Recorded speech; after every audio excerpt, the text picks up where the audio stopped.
Hello, everyone. How's it going? I'm going to continue with the Death of Jean DeWolff, the story of the Death of Jean DeWolff by Peter David, who passed away this week. Um,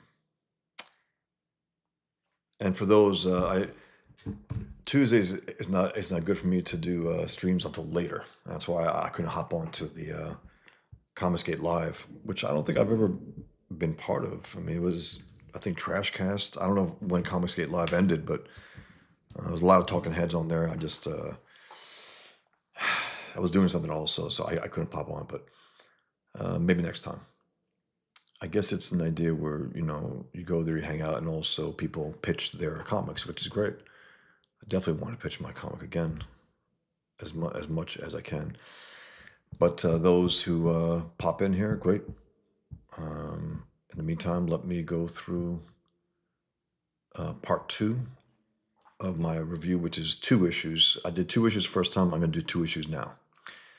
The Sin Eater killed his 3rd victim. I believe it's his 3rd victim. And this is a really good cover here. I believe it's by Buckler. It should be by Rich Buckler. It doesn't have the name there, but I think so. It's very dramatic also. It's a great shot of Spider-Man there. And let's see with the anchor. Is it going to be Brett Breeding or someone else? Let us see, because I don't remember. I didn't know that they had four inkers last issue, but I did recognize that it was Kyle Baker at one point. Okay, this looks like Brett Breeding. Definitely looks like Brett Breeding, but let's see if it continues throughout the entire thing. Okay, so it's a masked murderer. He's not a vigilante, really. He's just he may call himself that. He's a psychopath who kills people that he deems to be evil, according to his, I guess, religion, because that's what he's trying to sell here. The Death of Jean DeWolff, Part 3, He Who Is Without Sin.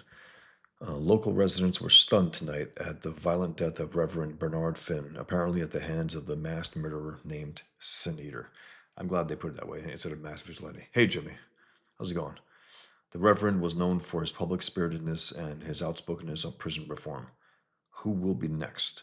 Authorities believe that it was Reverend Finn's concern for criminals, a concern shared by the late Judge Horace Rosenthal, that marked him as a target for the Sin Eater, who was seen running from the church moments after the shooting. Hail, Marcus. How's it going? I saw the cover, by the way. It's fantastic, man. That's awesome that you got that. That is so cool. That is so cool. Reverend Finn is the 4th known victim of the Sin Eater, who began a killing spree several days ago. Hours ago, Hugo Kelsey, a bystander during a battle between Sin Eater and Spider-Man, died from gunshot. Okay, so a bystander. Okay, so this is a 4th murder of the Sin Eater, at least, as far as we know within this story. I think it's his first appearance in this series anyway. Hours ago, Hugo Kelsey, a bystander during a battle between Sin Eater and Spider-Man, died from a gunshot wound from a blast from Sin Eater's rifle. A blast I dodged. Stan, I cost that guy his life. It all happened so fast. I should have webbed the gun, but I dodged instinctively, and now someone's dead. Even when I use my powers for good, innocent people get hurt, killed even. Spider-Man, take it from a veteran cop. Nobody makes all the right decisions all the time. Besides, Sin Eater's gun, the one you bent when he hit you, it's a scatter gun. Even if you'd taken the bullets, you'd be dead and Kelsey would be too. Community leaders were outraged and called for, oy vey. Now they're interviewing Reverend Tolliver. Just what I need. That guy's stirring things up even more. I hate working on this case. I really do. It's interesting, the whole, all the supporting characters, the main characters, we'll be discussing this from the news to Peter to Stan Carter to, what's his name? Marla Jameson's wife. I believe it's his wife. I know they got married later on. Betty, it's Marla Jameson, yeah. Look, with both Jonah and Ned away at the distributor conference, how about if we 2 abandoned wives team up? Stay here at the house together. There's plenty of room. Yes, yes. I'm kind of nervous myself these days. What with this sin eater maniac running amok? I'm jumping at every noise. No place seems safe. Great. I'll see you then. And Betty, thanks. I am stunned that the police are unable to protect even. This is interesting. He's saying exactly what he said there. He's like a damn politician, this Reverend. And I like the fact that Jameson called him out. Uh, are you a racist, sir? So he's able to recite the exact words he said on television. I am stunned that the police are unable to protect even a holy man in this city. I just hope that a holy man, as opposed to innocent victims, anyone else, the victims died, would have to be go out of their way to, hey, Art. I am stunned that the police are unable to protect even a holy man in the city. I just hope that since Reverend Finn was black, he will not receive short shrift at the hands of the detectives. Well spoken, Rev, if I say so myself. This is, you know, 40 years later now. I believe that that's right. That kind of bullshit is not being tolerated. It's just not. And, you want to call it black fatigue or whatever. Jason Whitlock had a panel with a number of black individuals, and I think they were calling it ninja fatigue. And, which is funny. Um, they didn't use the word nigger, but they alluded to it. That's really what it comes down to. It's not individualistic blacks who don't give a fuck about being part of any kind of group. It's the racists who always want to speak for all blacks and speak against all whites and so on. Those people are getting fed up with them. And I'm glad it's about fucking time. Anyway, let's go. Police are reportedly working on several leads to the Sin Cedar identity. The main concern by insiders is that there may be more than one person committing the murders, or that the crimes may prompt a rash of copycat killings. In other crime news, alleged drug dealer Gerald Jablon- Jablonski had charges dropped against him today when it was discovered that evidence obtained by the state was done so improperly and that evidence was ruled inadmissible. Was done so improperly. Okay. Jablonski is quoted as saying, "Thank heavens the system works." Police are also puzzled by a series of burglaries on the east side recently. Again, I like this. All the characters that we've come across in this story so far have been put here. And there's Matt at the end. And then we got something here. Bruce Campbell's chin. There's more press around poor George Floyd than there was Memorial Day. It was kind of sad. Yeah, it's just pathetic. But again, the left seems to do that always on these days. Like, what was it? It was something, another holiday for America that Joe Biden and a piece of shits who puppeteered him shoved it down our throats, tried to at least. They always do this. They always pick a certain date that is as American as apple pie and try to um, subvert it into their disgusting, ideas of racism, of collectivism, anti-Americanism, anti-liberty. They're scum, nothing less than that. Hey Marcus, thanks. We did help the publisher pay for it, but it was nowhere near as expensive as it would be today. That it would be today. I can imagine so, Marcus. I mean, it's just it's pretty damn cool. And those guys did the FF for a little while, Rich Buckler and Joe Sinnott. So that's awesome, man. And here, I mean, this is the only real, regular comic that I got from Buckler, and I think it's great. I think it's great. I think he did a great job. Um, and Brett Breeding really kicked ass also. And it looks like so far, he's inked at least the first four pages. Let's see how it goes later. He has that pretty distinctive style. He did John Romita Jr. once for the Wrecking Crew. Um, really, really good, man. JEC's 5 years sober. Way to go, George. That's right, man. That was going around. Art says many are sick of ninjas with a hard R. I'm glad people not tiptoeing around race is one step closer to society moving on from the race script. 100% Art. Enough of this shit. We're sick of it. It's a disgusting lie also that America is a like how can I put it? That America is uniquely racist. Those are lying rat fucks. This is the anyone can flourish here. Anybody can flourish here. There are multiple, multiple black billionaires. And the idea is that, well, if we weren't racist, Oprah would be worth 4 million, 4 billion instead of two. That's the attitude that people have. It's like, fuck you. You have an icon like Michael Jordan that America embraces wholeheartedly, because of who he is and what he's done. It's like, and he's a multi-billionaire. He's an icon. No one sees him as, that black guy. No, he's Michael Jordan. He's an individual to us. That's it. And this idea that, even to try to bring Michael Jordan down to being a black man, which is what the communist blacks try to do with Michael Jordan in the 80s. They try to get him to vote for their guys and all that bullshit, and he wouldn't have it. And people say, well, he's a Democrat. I don't know. Do you know that? I don't know that. He don't want anyone to know anything about his politics. That's the way it ought to be, especially for these icons. Elvis Presley, when asked about the Vietnam War, he goes, I'm just an entertainer. You got to respect that. I'm just an entertainer. And he's right about that. We don't need to know what Elvis Presley thinks about Vietnam.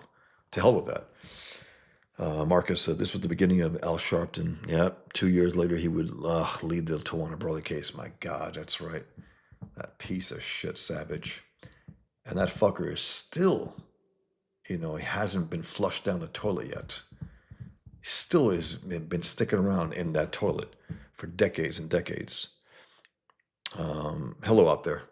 Bruce Campbell's chin, white women is why Oprah is rich. Sure, no doubt. But also, I also resent that, Bruce Campbell's chin, this idea of going after white women also. I just don't like that bullshit. It's not white women per se. It's commie whores, whatever color they are. Communist whores. That's what they are. It's not white women per se. Some white women can't stand Oprah. So that's also, I think we even get used to it, like Karens and stuff. That's, it's a slur. I don't think women deserve that. Any women. We wouldn't call all black women the Shaniqua, whatever. We wouldn't do that. I think we gotta not get on board with all these bullshit terms, and also to overlook the idea that it's a slur. It's a nasty thing. Jimmy Lumberjack, this is the greatest country in the world. 100% Jimmy. It is. In the history of the world. No country has been greater. No country has had more freedom, has had more ability to flourish in a way that no individual ever has been able to, ever in history.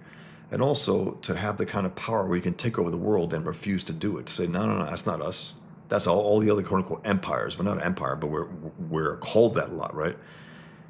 We have the power to make the planet America. And we don't do that. Live and let live.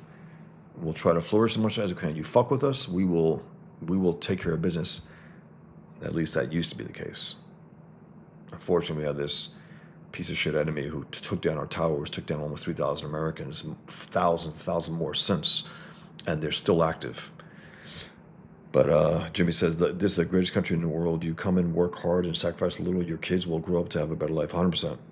And I will even push back on the idea of sacrifice, Jimmy, because when you bust your ass for something, it's not a sacrifice, because you get a great thing in return. When you bust your ass and become a great artist, a great athlete, this and that, the rewards you get, that's you do that and you get these incredible rewards. It's not a sacrifice. A sacrifice would be if you don't bust your ass. If you sacrifice your time and your potential, that's a sacrifice. To make the most of it is not a sacrifice. To bust your ass, to spend hours upon hours of doing something, but that's another conversation for another day.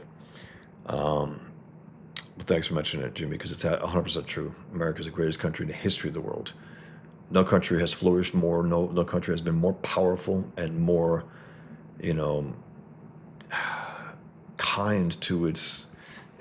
I'm talking about the country. I'm not talking about the government. Governments are corrupt wherever they come. That's a fact. I'm talking about the people and the ability to come here and rise to levels that unheard of, historically speaking. JEC says Elvis was in the army. He wouldn't talk bad about the military. That's for sure. He was one part and parcel of it. But he had the sense, the class, to be blunt, as an entertainer, because that's what he was. He never got into politics. He rarely did interviews. you almost never saw him do a one-on-one interview on any kind of show. You never saw him in the Tonight Show or anything. Never. There was something about that. Jack Nicholson also didn't do that. I like that because these guys are icons, and I don't know, it would diminish them if they were on those things. Um, it's interesting. That's another aspect that we're talking about me one day. Marcus says that Sharpton was ruined, but Sean Hannity and Bill O'Reilly brought him back on TV. Yes, they did. These absolute pieces of shit. They're sometimes as bad as a left. These alleged right wingers, they're whores. Like Piers Morgan and stuff. I mean, Bill O'Reilly will always have him on. He would have him on. They don't care. There's no standards. Tucker Carlson, Piers Morgan. To me, they're brothers. They're the same shit. Same shit. There's no reason to do that, to try to bring these guys out of obscurity. They belong. It's like Jesse Jackson has been off the grid. Whatever reason, sickness or who knows what. And you remember that snake when he had that a love child from someone, right? Then he, I guess, got off the grid. 9/11 came, and that rat put out his dirty face and said, hey, maybe I could talk to the Taliban to get some hostages back. Huh? To try to change the subject. Scum. Bougelou, really like the series you've been doing of going through, analyzing random comics start to finish. Thanks, man. Appreciate it. JEC says, JEC, Elvis was a fan of Nixon. He was. You know, he wrote him that letter, and then he visited him at the White House. You know, Elvis was, I think, a quiet right-winger. A quiet right-winger. You never saw him talk politics, but he went to see Nixon. He didn't go to see the former presidents or the later one or Carter. He went to see Nixon. That's interesting there. He was, you know, all-American. Whatever else Elvis Presley was, all-American. All-American. And arguably one of the greatest entertainers ever. Ever. He had a potential to be a special actor, and unfortunately, the Colonel and the studios were like, yeah, sure, we want some pop music here. We want some songs. We want you walking around the streets with some kids and some women, and this, you know, balloons and all that bullshit. And it diminished him.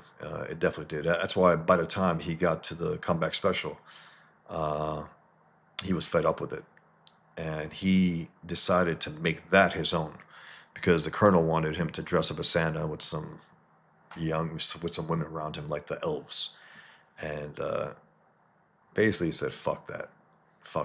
I'm the king of rock and roll. I'm going to look like it. I'm going to act like it. I'm going to sound like it. And you look at that iconic, you know, special. That's how the king of rock and roll would be drawn if an artist was able to draw him. That's how much he looked like the king of rock and roll. He looked incredible. He lost 30 pounds, I think, for that, because he was packing on the pounds during those bad movies. You could tell he was wearing turtlenecks in the summertime to try to cover up that neck and double chin. Pretty funny. But he was a hell of a entertainer.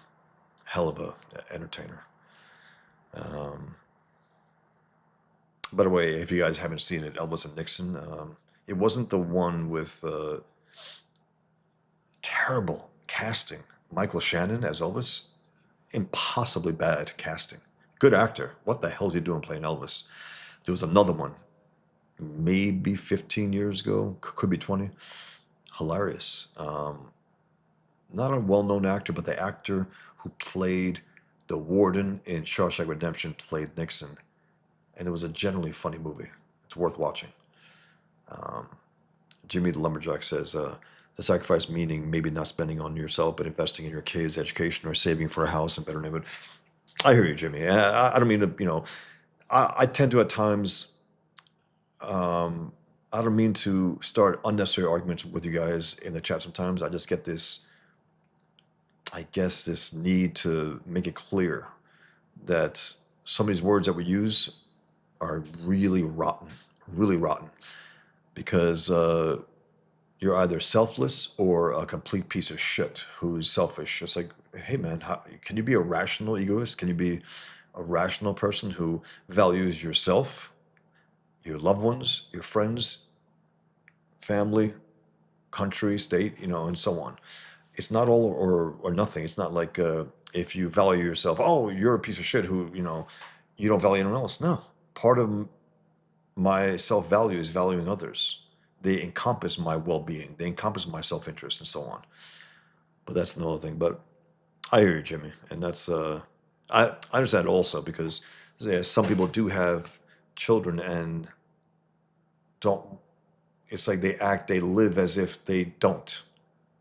That's bad for them and their children. They have to keep that context always in mind. That once you bring a child into the world, it's it's not just you're not alone anymore doing your own thing. It's an important thing to focus on. But let me read a few more comments, guys, and get back. JEC Elvis was a good old boy from the South. He was. He definitely was. Jimmy the Lumberjack. Kurt Russell's Elvis was classic. It was. I mean, he was great. He was great. Kurt Russell. He did a hell of a performance. He actually kicked Elvis in the shin in one of those movies. It happened at the World's Fair. Funny, he was in there, and what within I think 10 years he plays in less than 10 years. Actually, I think it was 10 years. Um, Elvis meets Nixon, 1997. Yes, Rick Peters is Elvis. Yes, absolutely. It was good. JC, hilarious, really funny, and I love just this whole legend of Elvis and shooting TVs. It was real. It was real. That's hilarious when you're that wealthy. You can blow up these TVs and get them replaced.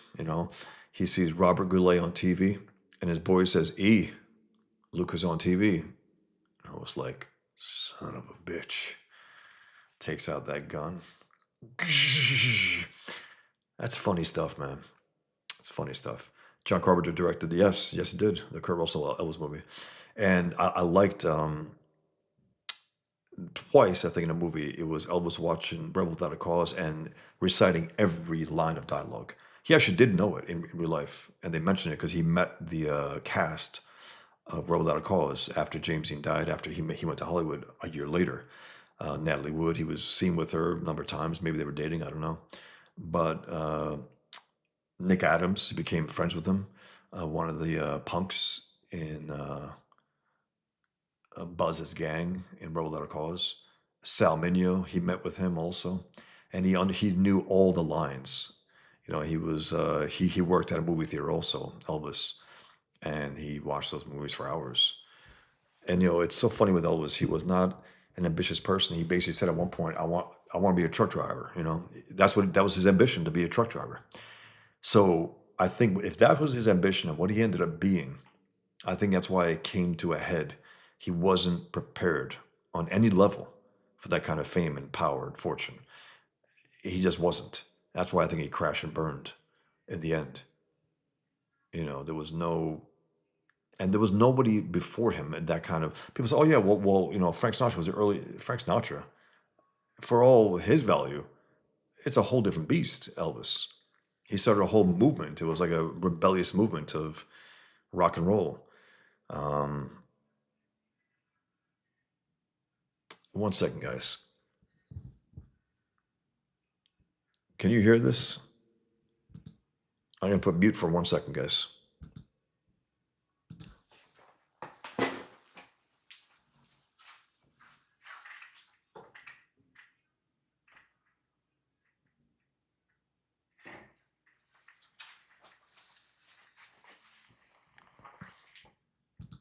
Okay. I'm getting out of here in the week, so. Um, ha, Jimmy the Lumberjack, Magnavox was loving it. Another TV sale, that's right. It's funny stuff, man. I mean, that movie was great. Elvis with Austin Butler. I thought he was incredible performance. Incredible. I think he deserved the Oscar that year, 100%. Unfortunately, they gave it to I guess the fat gay character that the guy who played in those um, sand monster movies. I forgot what they were, but pathetic. And that no one talks about the movie now. No one. But people still know about Austin Butler. He's still getting work because of that movie. But based on his incredible performance. I mean, the guy channeled Elvis in a way that I don't think, Kurt Russell was good, but I think Austin Butler went just a deeper, harder level. Um, Art says, I get what you mean. A lot of people work multiple jobs that aren't exactly fulfilling to make sure their family has a better life. That's a sacrifice, putting others before them. Yeah, I mean that's the thing. Well, once again, but once you bring a child into the world, that's part of your self-interest. Meaning, it's not like, I gotta sacrifice my kids. No, you have to do what you got to do, and it's not a sacrifice. The well-being of your children is not a sacrifice at all. You have to do those things. Um, JEC, I like the documentary The Burger and the King. It's about his diet and how he ate himself to death. My God, he had this one thing called the peanut butter banana sandwich. Fried peanut butter banana sandwich. Think about that, guys. That was his favorite meal. He's like, meal, Elvis? What? Um, he had appetite. Women, food, fame, money. But what a talent. I mean, he was a truly, truly, truly natural talent in a sense where he was just a teenager, playing down south, across the South, state after state, 18, 19 years old, and then blowing up at 20 years old. It's crazy, that kind of fame. And also to not be in full control of what was happening, meaning I don't think he set out to be the king of rock and roll. He actually resented that title. He didn't like that.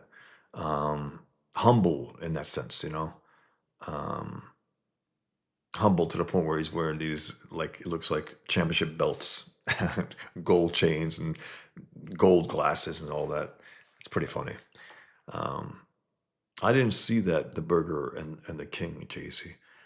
JEC Frank was big because the army wouldn't take him, and literally every other singer was over fighting in World War II. He was all girls had all at the time. That's right. Look, I mean, I like Frank Sinatra. I think the idea he was a great actor. I'm sorry, I don't buy that. I saw him from Here to Eternity. He was fine, but you got him, you got Burt Lancaster and Montgomery Clift. You're going to tell me he's comparable to those guys? No, he's not. Now, Elvis, he had great potential. He did King Creole, which was a really good movie. Michael Curtiz, the guy who directed Casablanca, directed that. It was supposed to be a role for James Dean, and the character was supposed to be something else besides. He was a boxer.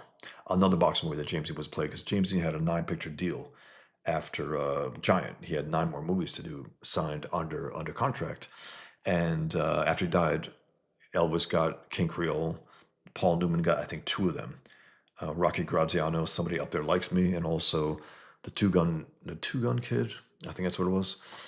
Um, so Elvis had the pedigree to say, okay, wow, because he was a big time James Dean fan, and he said, wow, and you could tell he, if not channeled James Dean, he brought a lot more than he brought in those later movies. A lot more. He was a genuine, an authentic, natural actor, what he wanted to be. And that just collapsed after, I guess, GI Blues. I mean, that was it. After King Creole, he went to the army, GI Blues, whatever it came. That was it. Shit movie after shit movie. Um, and then he had a possibility about coming back for A Star Is Born. They wanted him for the lead with Barbra Streisand, and I think they were insulted at the money. But at that point, you got all the money in the world. I mean, even if you didn't, even if you're, it's time to get serious here. And he did that once, that last ditch effort to try to come back with a comeback special, and he did. It was a big hit. It showed, he still has it, more so than even the other guys who were coming around. Even the Beatles were about to collapse within 2 years at that point. So, and then he started his Vegas thing, and I think he stayed there way too long wearing those white jumpsuits. Like a decade of that, almost. I don't know. Fucked up. He had clearly no real rock solid friends around him to tell him what it was and how it was, no matter what he, wanted to hear. Say, hey, E, nah, man, this is not good. I love you, and I'm gonna tell you that. I don't think he had any more of those people around him. It's tragic. I mean, the guy was again a hell of a talent and a real natural. And again, he was just a natural. Who the hell moved like that prior to him? Nobody. Nobody. In that Kurt Russell one, when he was asked when he went to record those two songs for his mother, he says, she goes, "Who do you sound like?" The woman at the recording studio. I don't sound like nobody. I don't sound like nobody. He had that little stutter. Uh, I don't sound like nobody. And that could sound like arrogant, but I think it was true because he didn't sound like anybody. Nobody before or after. People try to sound like him after. But what I'm saying is he was just unique. He can go from high to low to as versatile as any singer has ever been. Um, and then when he had, the best thing about his later years is that he had that epic quality, an American trilogy, um, Bridge Up Over Troubled Waters. I mean, Under Troubled Waters. It's great. Bridge Over Troubled Waters. Excuse me. The Simon Garfunkel. His version. It's funny because Simon Garfunkel said, I think Simon said, "Look, man," he goes, "once Elvis sings it, it's not yours anymore. You know, it's just not." And he understood that. I would love to have heard Wichita Lineman sung by Elvis because, Glenn Campbell sang it, all time classic, one of my favorite songs ever. The melody is second to none, second to none. Beautiful, beautiful melody. The lyrics, incredible.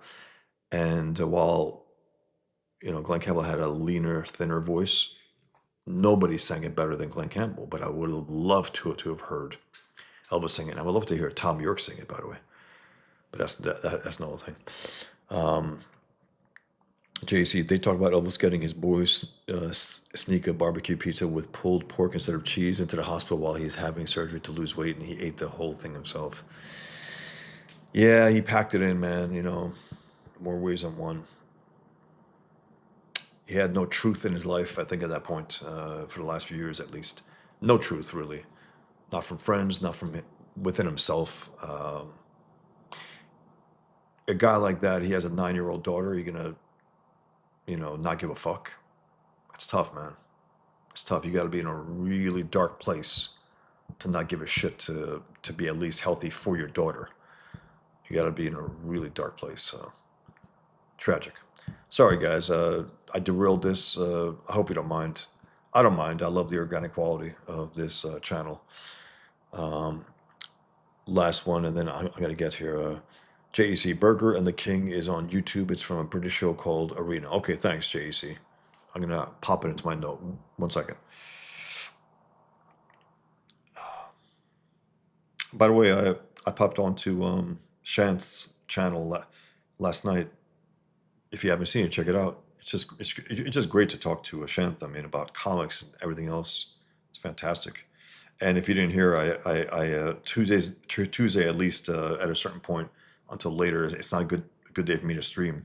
That's why I didn't get on to the Comicsgate Live, um, the first one back in I don't know how many years. It's just it's cool. It's I guess a showcase for it's so funny.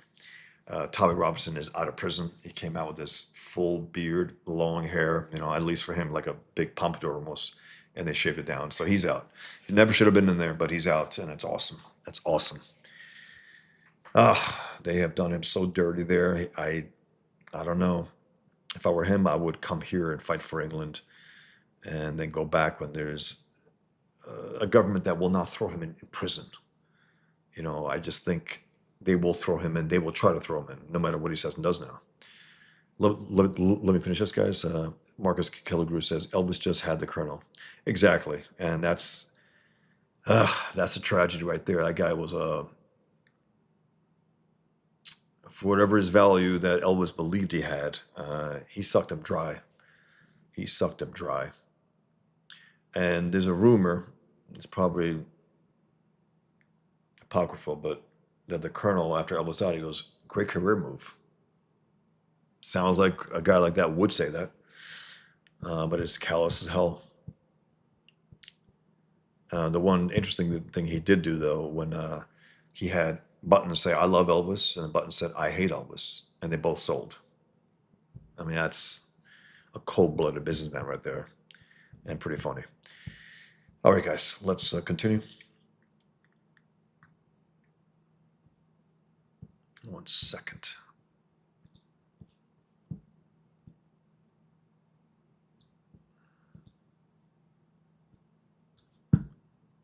Sorry, 1 second, guys. Uh, I think it's okay. You know what? 1 second. I have to do something.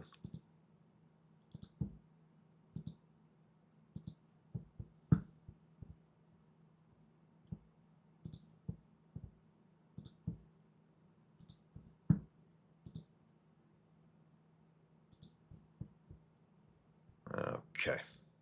I think we're good. Okay, thanks.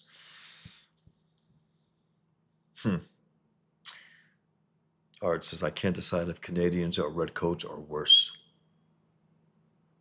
Glad Tommy's out, though. Yeah, Canadians are, I don't know what the fuck they are at times. I'm not talking about the individuals. I'm talking about the country, the estate, the politics, what they allow in there, how they cater to the worst. Oof. And there's some always, when you find out that someone who's been in America for a while, you find out that they're Canadian, it makes sense. Like, oh, that's why they're a little weak or a little stupid or something about freedom, because they don't appreciate it. I don't think the way they ought to, especially being, so close to us that they would see a contrast like, damn. Okay, so police are unsure of how the burglar or burglaries gain entrance. Only small objects or portable items, such as small televisions, are being taken, implying a small one-man operation. Huh? Huh? Now, this was something I think Peter David did prior to this series or after. Was that cover of Santa Claus with a gun and sunglasses? If you remember that, I don't know if this is a recurring thing. It looks like it was. Huh? Santa? Whisper, honey. Santa, what are you doing here? Christmas Eve isn't for. Let me in and I'll tell you. Okay, hold it a second. Oh, God. There, unlocked Santa. This year I was going to leave you out Oreos instead of chocolate chip cookies for a snack. My daddy said you like Oreos best, just like he does. Is that true? Yes, I love Oreos. Just let me slide this window up and we'll talk. Ho, ho, ho. Oh, God. What the hell is that? Again, this looks like Brett breeding still, which is cool. Hope he does. Hope he does the entire issue. You can tell here, big time. That's pure Brett breeding ink. Spider-Man. It's very cool. Even though the spider would also show, if you're going to show the eyes, but that's another thing. It is later that same night, and another fat man who is hardly jolly dictates into a small recorder a letter to Miss C.B. Kalish. Dear Miss Kalish, I'm aware of your recent attempts to contact me with regards to becoming, as you put it, my new staff assassin.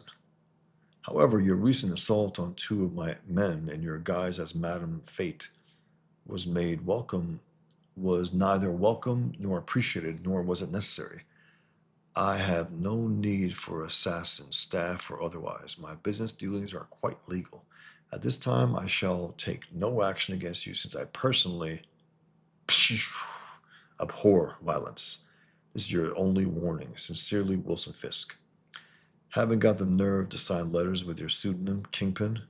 Spider-Man, I am not interested in trading quips, blows, or any other childish indulgences. You are trespassing, and if you do not leave shortly, I shall call the police.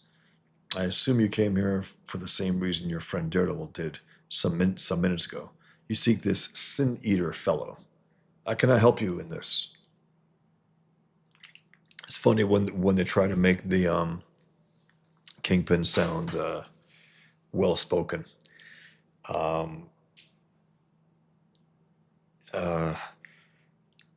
Even though it was a comic where one guy was speaking jargon like legalese type thing, and the people were like, don't do that, because the Kingpin doesn't really like that or doesn't know that kind of language. and I think he put the hurt on him. Anyway, so he goes, I suggest you might check with the lower rungs of garbage that exist in the shadowy world of the criminal. Perhaps they have the information you want. Oh, I will, Kingpin. You're just my first stop, make no mistake. I'm getting the monster who killed Jean DeWolff. And again, these type of little mistakes here, which for pros, you get a little bugged at. It's way too close to the top of the panel there. That's just a little eyesore. You got to keep a nice, healthy distance. Sometimes some letterers like John, um, what's his name? The guy who inks all Thor. I forgot his name. John. He sometimes had a little too much healthy space around it. But I did not like Captain DeWolf nor Judge Rosenthal. They were both. I did not like. They were both honest, and honest people bore me. That's interesting. That he would say that and admit that, calling himself a stinking fat liar. Um, but someone who kills priests, I have no truck with. Priest killers polarize cities, and such cities are harder to control. That's interesting logic there. You may leave now, Spider-Man. And by the way, I trust you will not find it necessary to render any more of my guards unconscious on your way out. John Workman. John Workman, the letterer. Hands down, I think the greatest. Just great. But if there's anything that I can judge him on, I think he left sometimes a little too much space around those words. Um, Kimkin says, you might learn a few points of subtlety from your friend Daredevil. He merely knocked on the front door. Across town. It's Matt Murdock. My talk with Kingpin didn't help any. Maybe my mistakes been in trying to work this as Daredevil in the first place. Not that Matt Murdock, blind criminal attorney, could do much better, but with my hypersenses and built-in radar sense, I can easily infiltrate this den of iniquity as Joe Schmo, faceless nobody. Maybe Joe can succeed where Dee Dee failed. After all, these sleazeballs don't take well to mass adventurers looking for leads.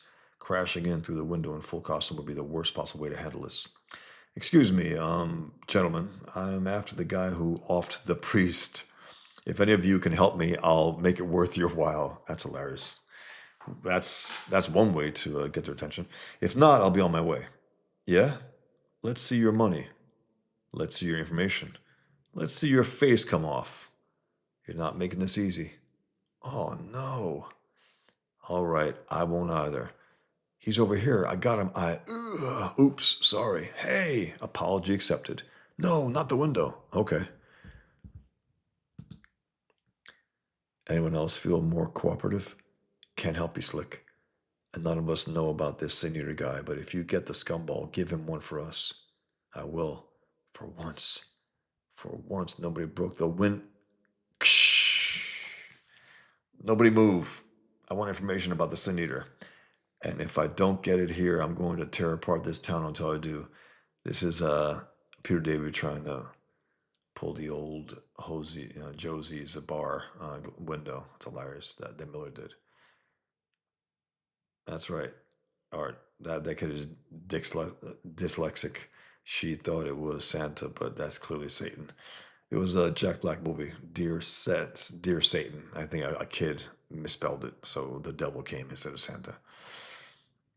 And if we don't want to give you our help, then I'll take it. That's a good comeback. That's a good comeback. Get away from him. I saw him like this once when he was searching for the master planner. Huh. He'll keep going until he gets what. That's interesting.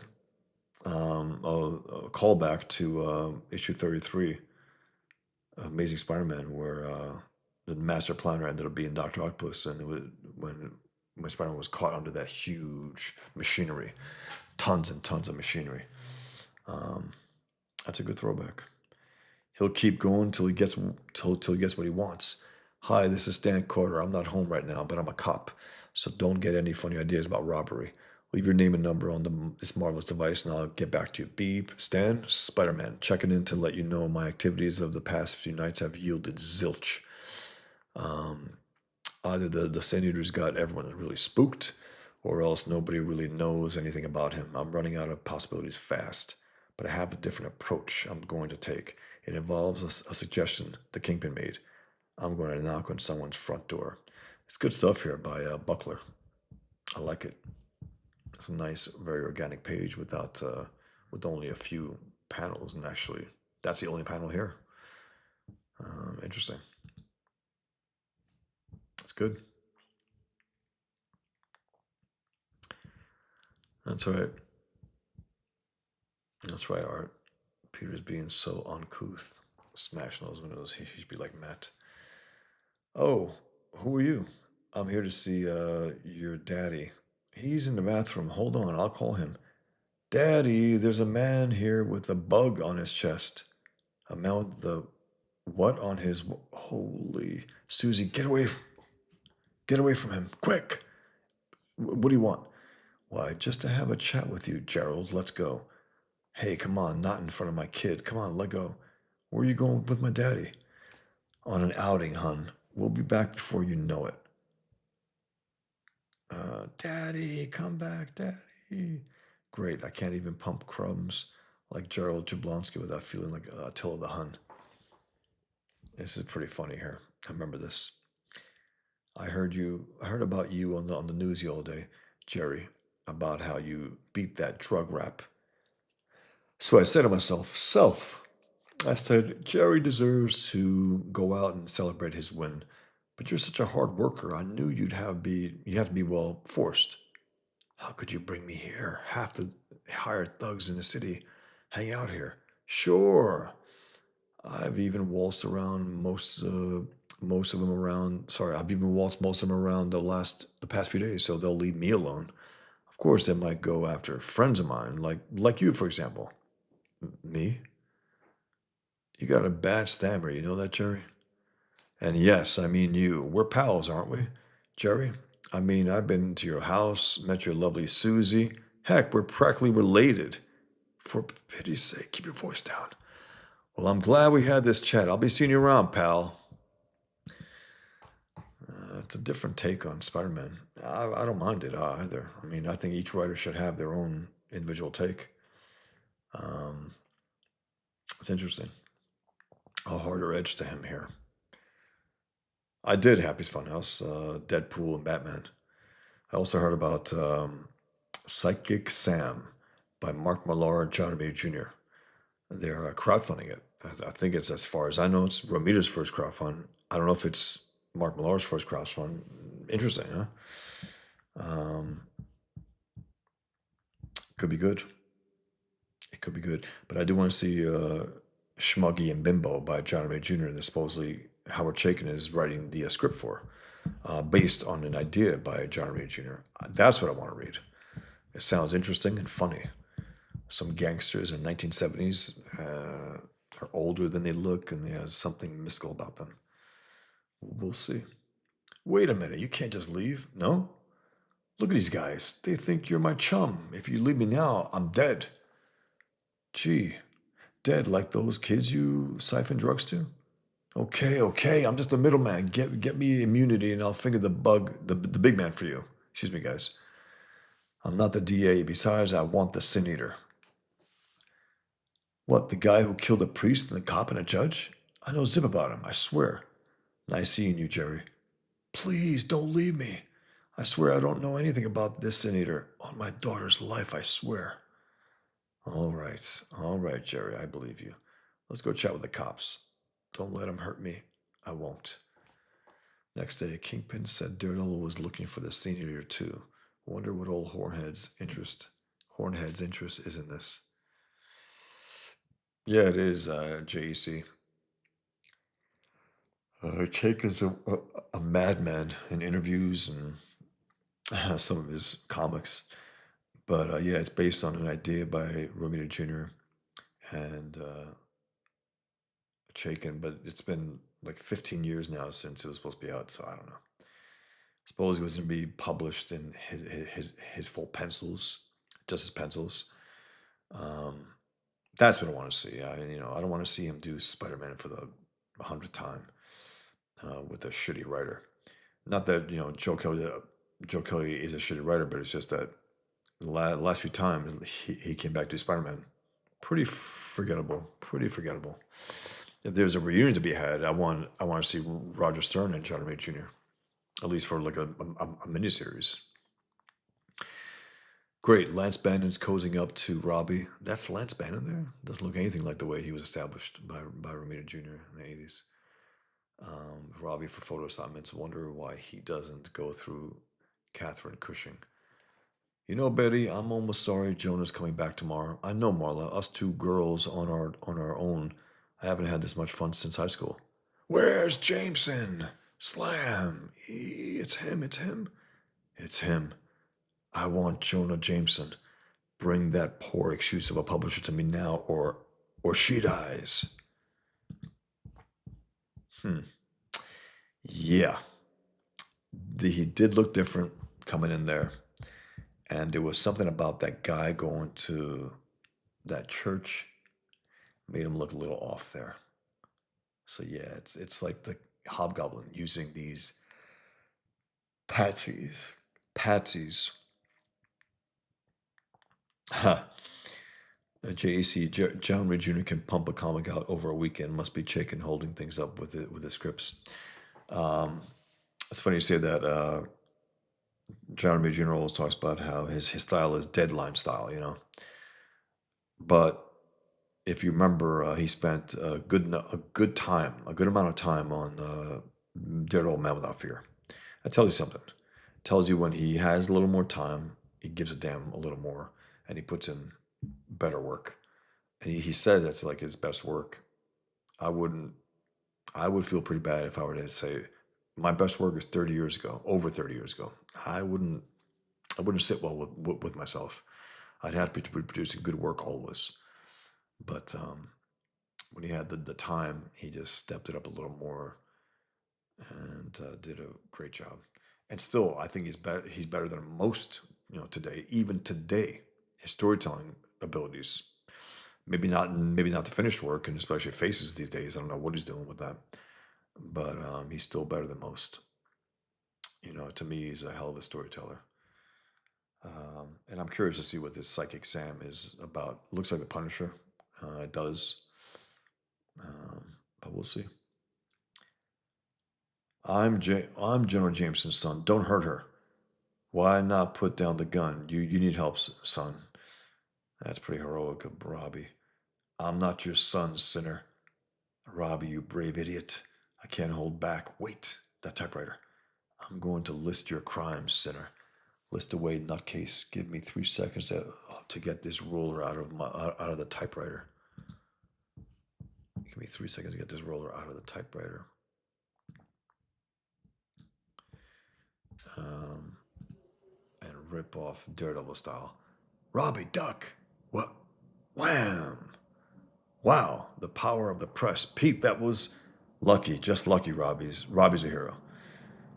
I love the fact that he did that instead of said, oh no, I don't want to give away my secret identity. Just fucking do it. Some normal people can do those things. You know what I mean? I think it's stupid sometimes when they let people get in danger because they don't have their mask on or something. If anything, just slap on a mask and take off the jacket, maybe just to distract people, to look a little different. Hero, right now, excuse me, I think I'm going to be sick. That's funny. He went down much easier than when I fought him before. Maybe it's because I caught him off guard. Sure, that's it. I got him, Gene. I got him. Yeah, well, Mr. Gregg, as your counsel, I am advising you not to say anything. It was the voices. I had to do it. Couldn't resist the voices in the night. Where's Stan? He's going to hate missing this. Mr. Gregg, it was the voices. They said when and where. I didn't want to at first. I'm sorry, guys. I'm not that tired. A decent night sleep last night. I don't know. Okay, Marcus Kelly. Judging from the art on the Kickstarter, it doesn't look like he drew it over the weekend. I have to take a good look at that. I'm definitely going to get it. I still will get Romita's work and Millar at times. Millar with Gore and Parlov did that really good superhero comic. And then you got Millar and Greg Capullo. It was the voices. They said when and where. I didn't want to at first. I didn't think I had. But the people died, so it must have been me, right? Hmm. What? Daredevil. Daredevil? Oh, come on. Bad enough I'm letting Spider-Man in on this. At least he fought this guy. I encountered the suspect too, officer. Don't worry. I'll stay out of the way. Where is he? I don't know why Buckler did this with a full red open suit with none of the usual black highlights. It's not as cool looking there. And that's like a pure Miller slash Jansen Daredevil face right there. It really, to me, it looks like it. But Breeding has been inking this entire issue so far, so good. Because I don't like when you have like a handful of inkers and jack up the art like that. Marcus Kelgroup, Klaus Janson is inking this one? I don't think so. I don't see Klaus Janson. I see Brett Breeding here. That panel right there looks like Klaus Janson. I think he was, I just don't think so. But they will have the credits at the end. So, oh, sorry, Marcus. Okay, Marcus. Klaus Janson is inking the Psychic Sam. Okay, good. Very, very cool. They haven't been together for a little while now. I think last time Klaus inked Romita Jr. was in Superman, which was not good. I wasn't crazy about that. I didn't like the way he made Superman's face or his hair. I think it was off. And Klaus Janson inking Superman, no way. Too rough. I don't think so. Just doesn't work. J.C. Millar and John Ray Jr. were good on Kick-Ass. Kick-Ass 2 went way too mean-spirited and gross, ruined the whole thing for me. That gratuitous violence was just too much. And the capabilities of that young girl doing what she was able to do, man, it's like, you can't do that. You don't have the power behind your arms to cut limbs off. You just don't. You're, a girl, a young, small girl. I know they think it's cool, but stupid. There were aspects that were pretty cool, and it was interesting to see Tom Palmer inking, Romita Jr. A different look that he gave him, definitely a different look. But also, it was still clearly John Romita Jr., where sometimes you see Tom Palmer, especially when he inked the Star Wars comics, you couldn't tell if it was sometimes Ron Frenz or Walt Simonson at times. Like, he was so, overpowering Tom Palmer's inks, where everyone looked like Tom Palmer art. But it didn't happen with Kick-Ass. I think John Romita Jr.'s style was a little too, clearly defined. 1 second, guys. So yeah, Marcus, you're talking about the Psychic Sam. Klaus is inking it. That's cool. That's cool that these guys got in the crowdfund game, because I don't think they've gotten there before. I don't think Millar has. I don't think so. I know John Romita Jr. hasn't. And I thought to myself, it's like, Miller, why have your own publishing company? Just crowdfund a comic. Do it, Frank. Tell a great story. Get a good artist and to a draw, because I don't think that's your strength right now. Maybe even writing isn't your strength. I don't know what's your strength these days. And he hasn't produced anything great in years. JEC, they hadn't run the trope of the little girl killing a bunch of grown men at that time. It still had some novelty to it, yeah.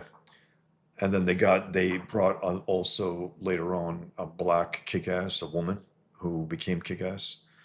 But I gotta say, I prefer that art to any of the Kick-Ass comics, because it was John Romita Jr.'s pencils directly digitally inked, which is meaning it's John Romita Jr.'s full-blown art, a little darkened, and with some really good color work. Really good.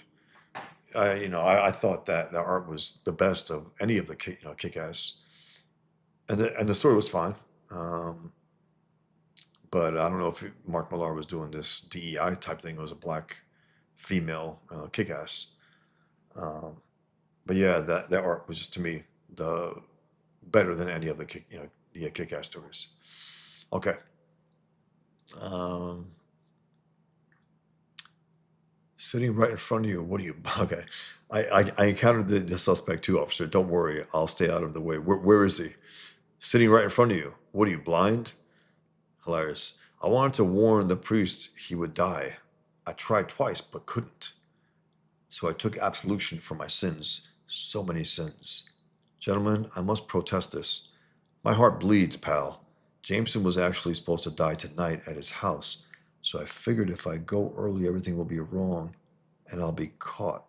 And it worked. I hope the voices aren't angry. Spider Man, we have to talk. Privately. Now. Can this wait, Hornhead? No. Okay, okay. You got a copycat. He's not the man who killed the judge. Maybe he didn't kill anyone. You're kidding. He was caught at the Bugle. His rifle's the same, even with the same bend where it hit me. He knows details of the crimes. His mental health record is, I don't care. It's not him. Trust me. How can I explain to Spider Man my ability to distinguish people by their heartbeats? All right, Dee Dee, let's say I toss logic. If he's not Sin Eater, who is? I don't know. Did you catch his address? Let me think. Yeah, on Bleecker in the village. Hmm. Okay. Kick Ass 2 got really dark with the quote unquote grape scenes and children being gunned down. Yeah. Malara can get really stupid at times, thinking he's edgy. It's like, enough, man. It's tiresome. It really is. Um, just tell a good story. You don't have to have all that excess bullshit in there. Let me think. Yeah, on Bleecker in the village. What a mess. Are you convinced, Hornhead? Hornhead? Slovenliness is hardly a criminal offense. By the way, I hear that Gerald Jablonski is turning state's evidence. He'll be given protection, the works. Word has it you're responsible. You can thank me later. Oh, really? Aren't you bothered that your actions endangered Jablonski's life? That he was forced to testify because he felt he'd been put in an untenable position? Jablonski is a drug-pushing creep. I thought it might lead me to Sin Eater, and it was the only way I could think of to pressure him. And don't go holier than thou on me, Hornhead. You've never roughed up anyone for your own needs. This wasn't roughing up, this was coercion. This is putting a man in fear of his life for your own reasons. And I don't care how noble your motives were, it still stinks. I like when the heroes go at it about those things. And, these are principled men, but they might have a little differences in how they handle things. But, Daredevil, at the same time, lawyer slash vigilante. That kind of contradiction. It's tough. This door is locked off. Must be the next apartment, but it appears to have been jimmied recently. This Con Ed bill. Holy cow, this is Stan Carter's place. Stan's gonna freak when he finds out he's been living next door to the Spider-Man. No. Oh no. Sin Eater's gear in Stan's closet, but that's impossible. There's a recorder over there. My guess is that this Carter recorded some sort of diary at night. Greg's bed is on the other side of the wall. Greg, already in a strained mental state, heard the voices through the wall and convinced himself he was the Sin Eater. No, it can't be. If you can't tell the victims from the killers anymore, then there's nothing. Listen, blast it. There's 2 empty gun holders. Greg must have busted in and taken one, but there's one unaccounted for, and the next victim is supposed to be Jameson. But Jameson is in Florida with Ned Leeds, and Betty Leeds is staying with Marla. Oh no. The Bugle. She must still be at the Bugle. She usually works late. Please let her be there. Robbie, is Betty Leeds there? She what? You'll be glad you left early, Betty. You've been taking cooking lessons. You'll love what's coming. I've been taking cooking lessons, sorry. I'll be there in a minute to help Marla. I'm just finishing a letter to my mom. She worries about me. Calm down, Spider-Man. It's 555-2786. Jonah would kill me if he knew I gave you his home number. Will you please? Hello? Betty and Marla must be back at James's by now, and Carter may be waiting for them. He is. I know it. If that monster hurts anyone, I'll kill him. Yeah, it's an interesting twist there with Stan Carter and how blasé he was about the entire thing, like a completely different person there, from Stan Carter to this monster. Ring Jameson residence. Hello, Betty? Betty, is that you? Betty, say something. Are you there? Betty, you're in danger. Get Marla and get out. Betty, Sin Eater is still loose. Excuse me, guys. Those S's sometimes get me. Uh, you've got to get out. Betty, do you hear me? Get out. Get out of the house. Get out of the... Blam. Okay, so yeah. All bred breeding. You could tell. Very strong lines here. Very, very strong. I know this story. That's why, I know what happens here, but that's pretty damn... he's been killing away left and right, and you assume the worst. So this is pretty damn cool here. A Rich Buckler, pretty damn cool, guys. Now this is, I think Kyle Baker here at least. This is Buckler, Rubenstein, Rich Buckler and Joe Rubenstein. The cover.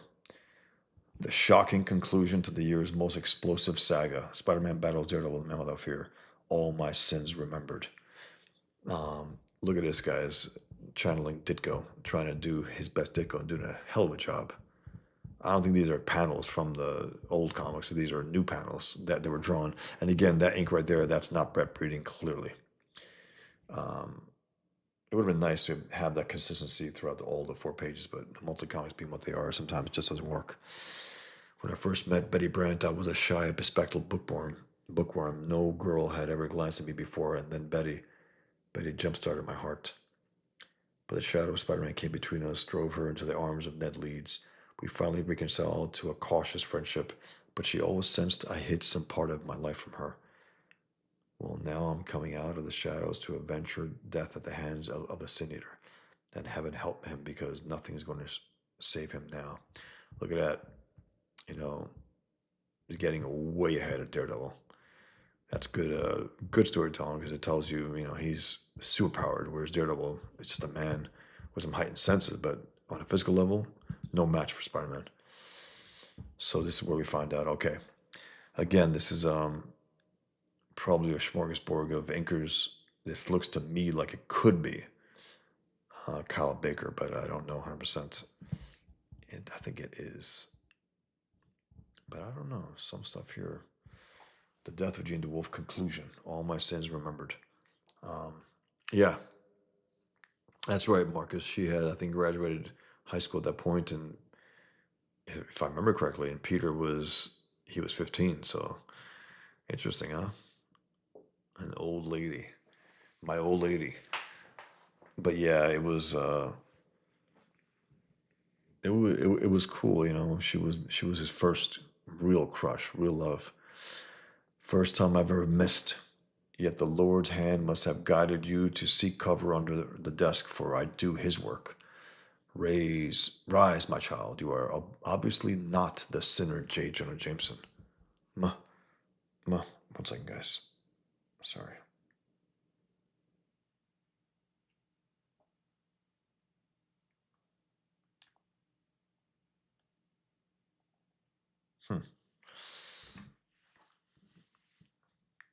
Where's Jameson, eh?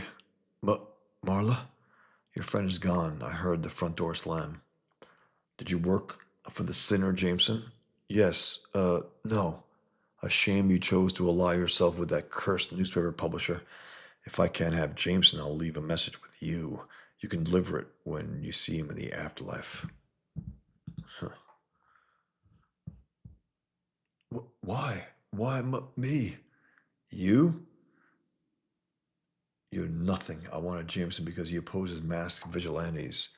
I killed the priest because he opposed capital punishment.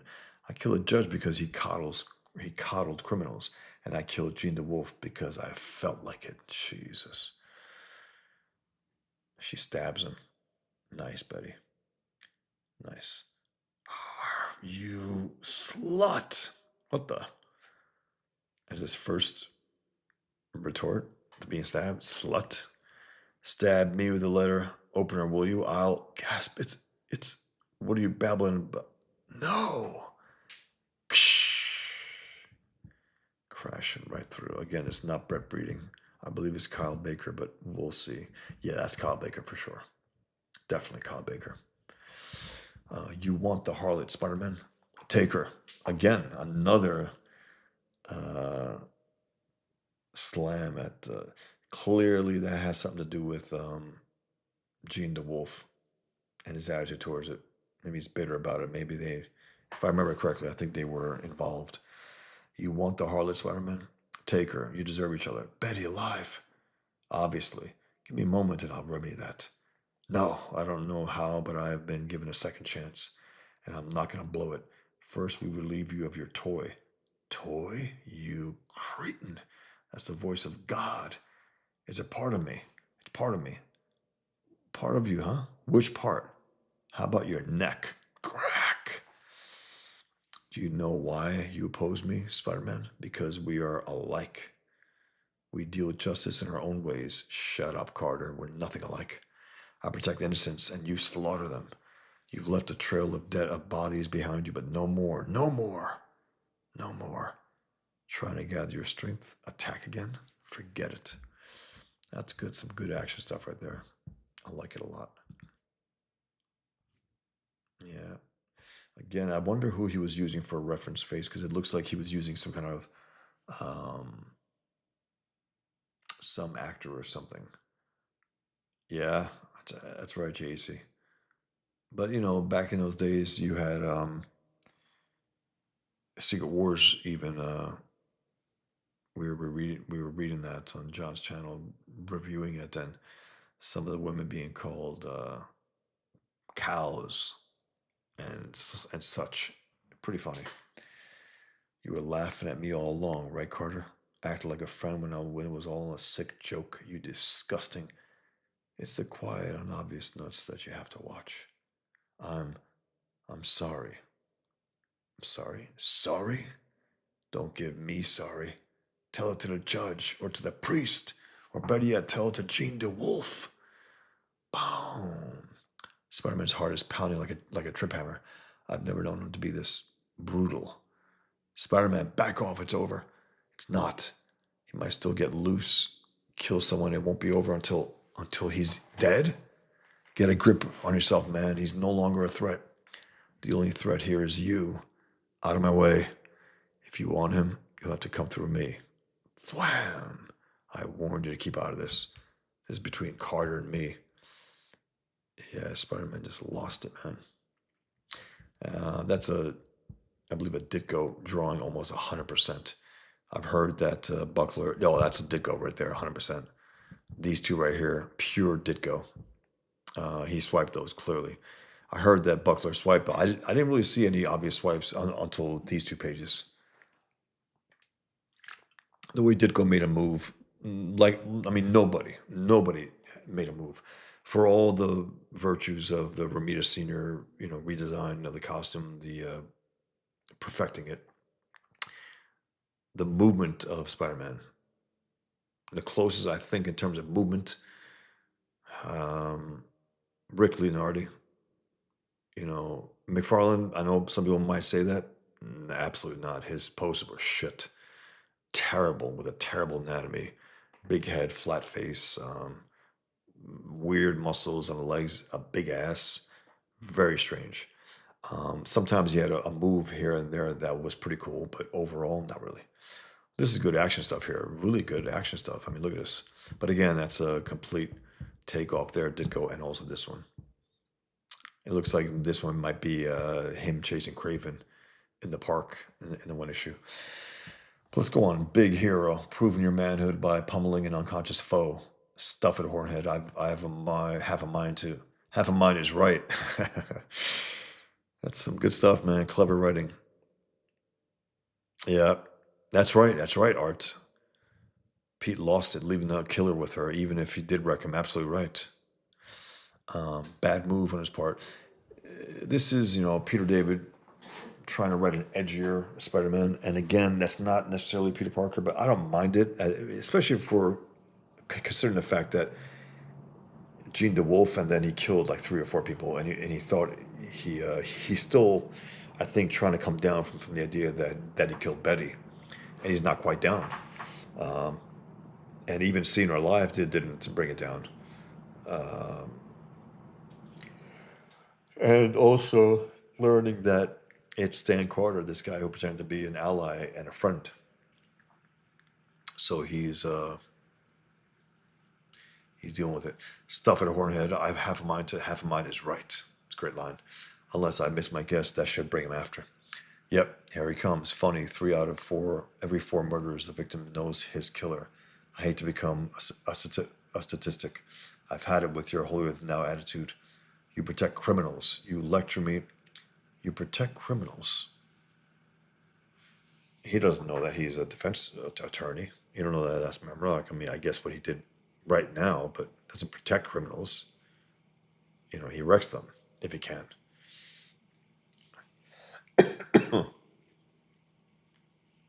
Sam Raimi hired Cirque du Soleil contortionists to do the Todd McFarlane poses for Spider-Man film. They couldn't do them. Yeah, that's the thing. I mean, even if they try, it's like it looks wrong. In comics, it could work. And if he had better anatomy, McFarlane, it would have really worked. Because some of those poses were good. It's just that the way he drew them, to me, terrible. I know all you guys pretend he's like the greatest, Spider-Man artist. He's not. Um, to me, still, even though, again, the design of the suit, the way Ramirez did it, perfected it. Beautiful, stylized. It's the Ditko poses and moves and everything about him, the way he stood. That's Spider-Man. Those first 38 issues, the Amazing Fantasy 15, and then the 2 annuals. Those 41 issues that he most of them plotted, penciled, and inked all of them. That's a lot of commitment there, especially back in a day where that wasn't common. You didn't see, Jack Kirby inking 1 issue of the FF, or none of those Marvel comics, any of those. But Ditko had that full commitment there. And again, nobody did Spider-Man the way he did. And the ideal Spider-Man to me, never get the opportunity unless you get Elon Musk to buy Marvel, and maybe there's a possibility where non-leftists would get a shot. Let's say, I would write and draw a Spider-Man story, and the ideal would be try to do my best Ditko in the movement stage, in the poses, in this and that, and then do the Romita Senior redesign of the costume, because I think the ideal Spider-Man art would have been penciled by Ditko and inked by Romita. I think that would. I mean, that's like a fantasy. But man, would I have loved to have seen that. I would have loved to have seen that. Um, yeah, JC, I can't get over McFarlane's face as always puts the eyes too high, too cartoony. It's interesting because even guys who, praise him to the hilt, McFarlane himself knows he's not that good as an artist. He admitted it, and he's right. He made an impact in a way where, it was exciting because no one else was drawn at that, Spider-Man that way at that moment in time. They weren't. He tried to do some form of Ditko-esque type thing, but I think, Ron French's version of Ditko was a lot better than McFarlane's attempt at it. A lot better. Trump needs to bully Disney into selling Marvel to Elon. That's the thing. I mean, think about that also. If Elon Musk did buy it, let's just say he did. I think he would clean house of a lot of the communists in there. I think he would. And look who's out there. Look who's out there. And it's a smart thing to say, like when Ethan says, like it's not a great thing to be part of Comics Gate. It's not like we want to bring more into Comics Gate. It's not. That's the whole point. You're shunned from being part of any kind of mainstream. If there's an opportunity to, he says sometimes, like, maybe if I could do like a Green Lantern something, of course, maybe a little, but of course do my own thing, because this is the real thing here.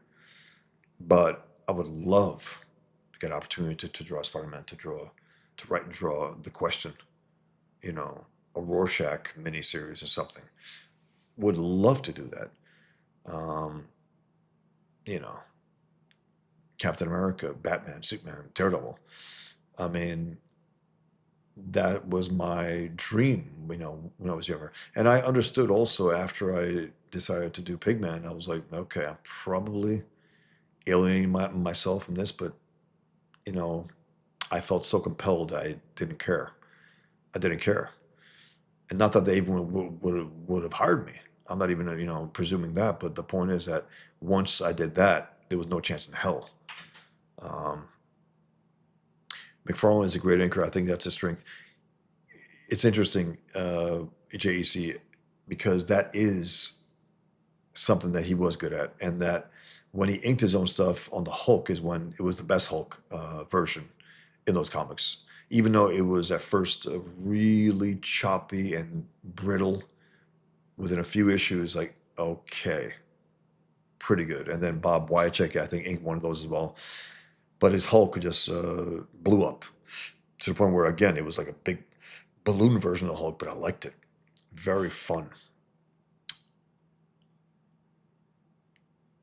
No, Art. I do agree with Ethan to the point where the whole point of Comicsgate is you're alienated.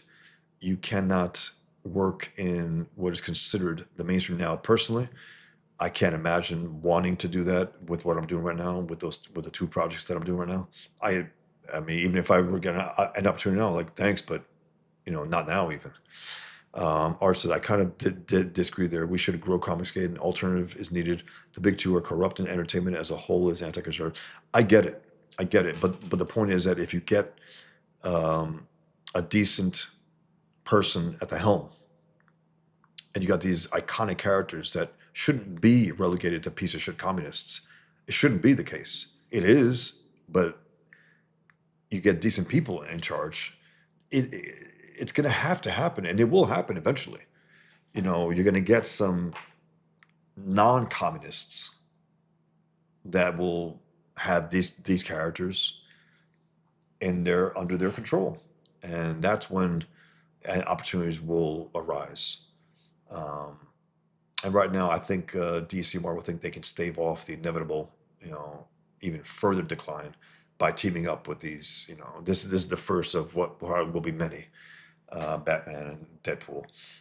I understand Art, but at the same time, it's like these characters are what we fell in love with. Comic books, these superheroes. Um, Again, it's something. It's not even a possibility at this point, but that shouldn't be the case. It should be the case that anyone who's good and cares about it and does a good job should be able to do them. Fuck politics. It shouldn't be that point. It's like it shouldn't be the case that Jalal Muhammad gets you murdered. And then part of why I draw him over and over and over again is because of that. Is because of that. To normalize it. Part of pushing Pigman the way I am also is to try to normalize that this enemy needs a beating, if at least culturally, if not with our politics and even not allowing our military to be unleashed, but to see this enemy get it in the way they deserve. It's important. And it's important to have these heroes, from Spider-Man to Daredevil to Superman, Batman, Hulk, Captain America, to be written by people who give a damn for them, who don't hate the country, who are not communists. These are icons. You know, you don't want to leave them in the hands of the scum of the earth. Um, and again, there's nothing we can do about it at this point, no. But I appreciate when Ethan says it because that's thinking it through all the way. He knows intimately what it means to work for these companies, and he knows that also when they try to rip that out of you, it's like and make it no chance in hell of you working ever again. It's not right. It's really has to be. I think given an opportunity at a certain point, they have to. The commies will lose control of this eventually, and then you get some decent people who want to recapture what made these heroes the icons that they are. Um, CG is punk rock, yeah, Yeah, it is. It definitely is. Bruce Campbell's chin. I don't get the Batman Deadpool crossover. There's better crossovers. That's for sure, Bruce Campbell. But they're thinking again. Think about it. These hacks are there, and they're like, "Yeah, Deadpool, a popular movie, the last one. Batman's always popular. Let's do it." I don't get it, but you know, whatever. We'll see. Um, the one interesting thing, I can't stand Mark Ruffalo, the piece of shit. But the only value of having him as Bruce Banner is the fact that they try to make the Hulk look like him, which is the best Hulk because he looks like an ape. He has a Cro-Magnon look. He has like a caveman look, Ruffalo. So it works. Outside the him being a Hulk. Ugh. But supposedly he's gonna appear in the new Spider-Man movie. Cool, man. Spider-Man Hulk. I like that. I like that a lot. Um, JEC says, if you just let anyone into your club just to grow it for the sake of growth is how you get Matt Barr. Oh, that's true, man. My God. That fucking guy. I got, as soon as I was about to be part of Conversate Kings, I got a wave of these rats. Matt Barr came, you know, out of nowhere. And also other Methwin and some others. And, I think Ethan said something like he blocked him. Guys, what else are you gonna do? The war campaign?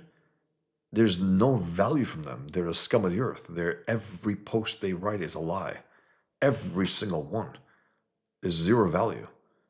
And people were judging Ethan. It's like, why? They're pieces of shit. They're worthless pieces of shit, truly. No value. They add nothing to the conversation. Nothing. There's no insight that you're gonna get from them. Block the fuckers. I don't care. And then, of course, there's one guy said about Ethan blocking these guys. He goes, that's the same exact thing that the companies did to you. What? The companies just blocked him on social media? No, they blocked him from their company. They blocked him from his livelihood. They basically said, the fuck out of here. Thanks for all your work you did. F you. That's what they did. It's a big difference than just getting blocked because you're a piece of shit.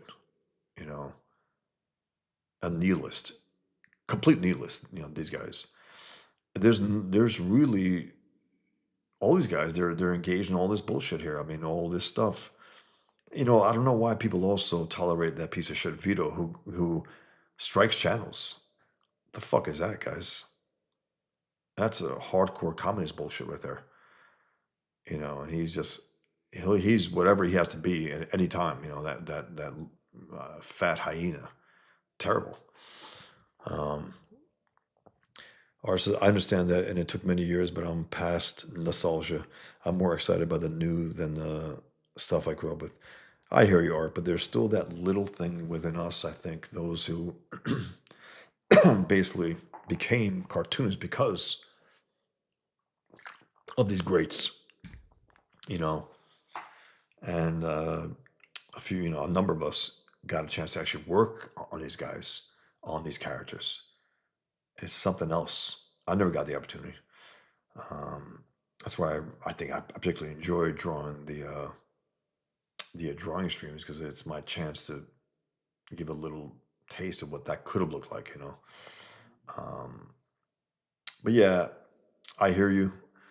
At at the same time, if DC, whatever happens, hey, would you be interested in doing the question? Steve Ditko's question. Of course I would. Of course I would. I would love to do that. And I'd make him more like Mr. A. You know, but um, JEC says, I'm curious what Rob Liefeld drawing Batman would look like now. JEC, we were on one of the streams and there was a cover that he drew with the Joker and Batman. Not good. Not good. Check it out. For him, because again, he is now at the point where he's getting these colorists to do the heavy lifting for his art. And they're making it look like, huh, okay, that's interesting, some aspects of it. But no, check it out though, JEC. You look it up. It's a recent cover, I think, recent cover. Um, Okay, Art says, JEC, I just opened my Batman cover by Liefeld. It's great. Damn, Art. Come on, Art. Great? Great? It wasn't great. It wasn't as horrific as maybe some stuff he did. It wasn't, okay, it wasn't as bad as the Captain America thing that he did. That, again, guys, he sent that to Marvel thinking it was great. The idiots at Marvel published it as an ad for something that was coming. There was no quality control, zero. No one gave a fuck. Nobody. Horrific drawing. That's Rob Liefeld. That drawing of Captain America. I don't want to hear anything about his energy again. His art has energy, yeah, because he gave no energy to learning how to draw. That's why. People got a soft spot because he's a nice guy. Fuck that. I don't give a shit. Again, as I mentioned the old day, John Byrne's an asshole.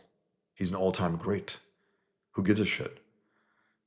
So what? Frank Miller can be an asshole. So what? The guy's an all-time great. He shouldn't be doing covers now, but whatever, that's a different story. But great? Come on, Art. Get serious, man. I mean, it's interesting.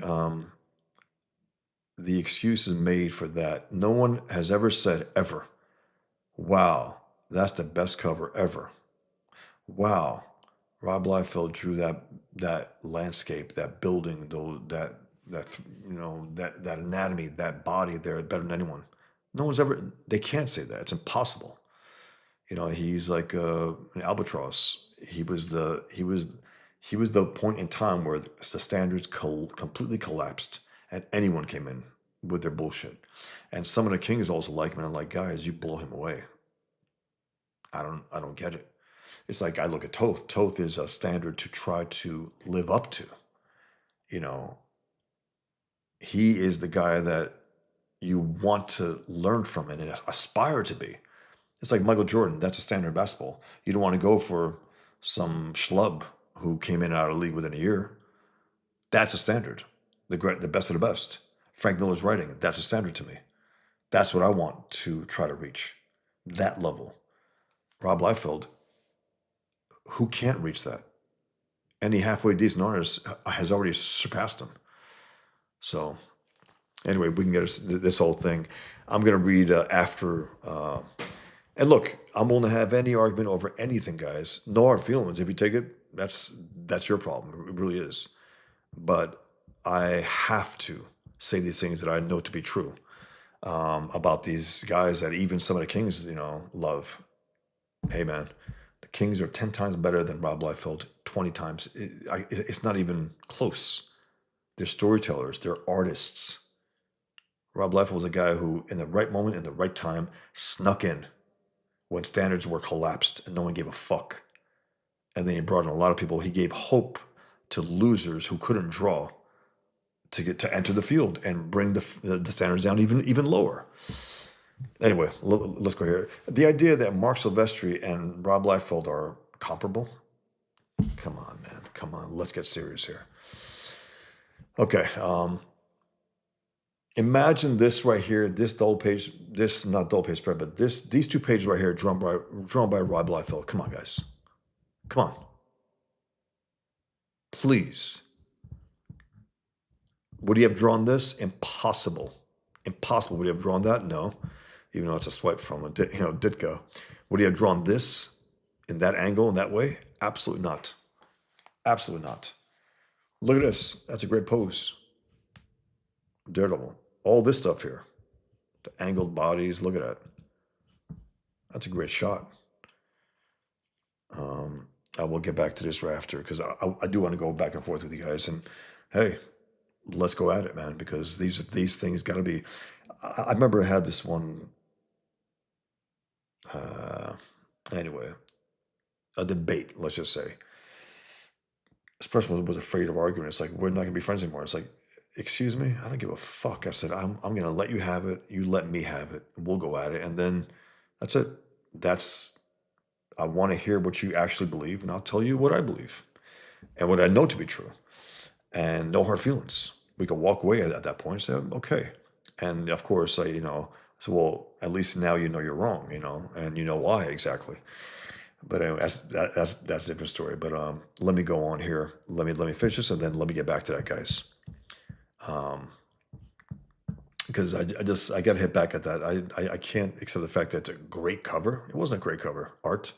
Any other artist working today, any guy, anyone in the Comics and Kings could blow away that cover. I mean, please, great. Jesus Christ. It's like Michael Jordan's great, and then any schlub who was at the YMCA is just as great. It's like, what? No. There are standards. There are standards. And they should be met by those working in this field as professionals. They should be met. They shouldn't be so terrible at so many things, you know. And again, he's such a nice guy. He had to be a nice guy. He had to be. John Byrne could afford to be an asshole.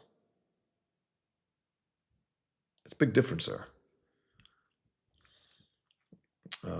His fans love him. What fans? What? Based on what? It's all nostalgia. You talk about nostalgia art. You're over that. That's what this whole thing is about with Liefeld. Nostalgia.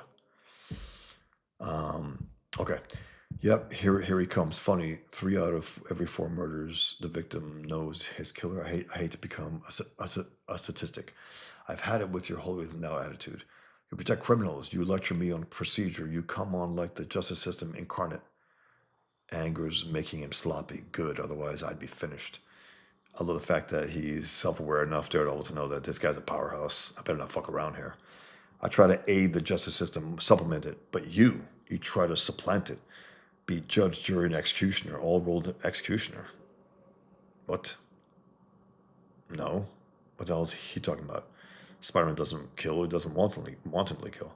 I don't know all the answers, but now Peter David's pushing it here. But that's the nature of some drama queen writers. I don't know all the answers, but that isn't one of them. Don't you dare make me sound like Sin Eater. You talk as if I attack innocent people like he does. He's furious, swinging wild. Good, I can use that. I use my powers to protect people from criminals. And what makes a criminal? A crook's a crook. What are you, nuts? You're right. We have to stop crooks. Crooks like you. I mean, that's just stupid talk right there. What? Come on, Spider-Man. I read the papers. I read the papers. I know all about you. I know he's trying to piss him off and get him off his game, but still. And I'm taking down you. I'm taking you down, criminal. You're twisting everything. You should be a lawyer. Oh man. And don't think you can catch me from behind with that billy club of yours. My spider sense can track anything. Wait, it's still anything, but not everything. Not in your mental state. I've been lucky. I managed to distract his spider sense with half my club and nailed him with the other half, but I can't let up. If I give him the slightest chance, he'll wipe the floor with me. Finally, incredible. A dozen punches and he's barely out. His heartbeat's still strong, only a few minutes before he comes to. Seconds later. Why would you leave him there? He could just drop dead and drop and break his arm. I wonder who inked this. This is not Kyle Baker here. And I don't know who this is. It's very different right there. I hate the lack of consistency of some of these mini-series. Incredible. A dozen punches and he's barely out. His heartbeat's still strong, only a few minutes before he comes to. The only reason I beat him was because he was so emotionally worked up. Okay, Peter, David, you don't have to try to sell us why. The only reason why I beat him, that's the only reason. But Sin Eater killed a close friend of mine, and I've still got my professional detachment. So does Spider-Man feel too much, or do I feel too little? Mrs. Leeds, how do you feel being alive? Go away. That's hilarious. When I heard the blast, I tried to call the police, but the phone was off the hook. So I ran outside, called the police. Oh, Betty, I should have. What? Risked your life?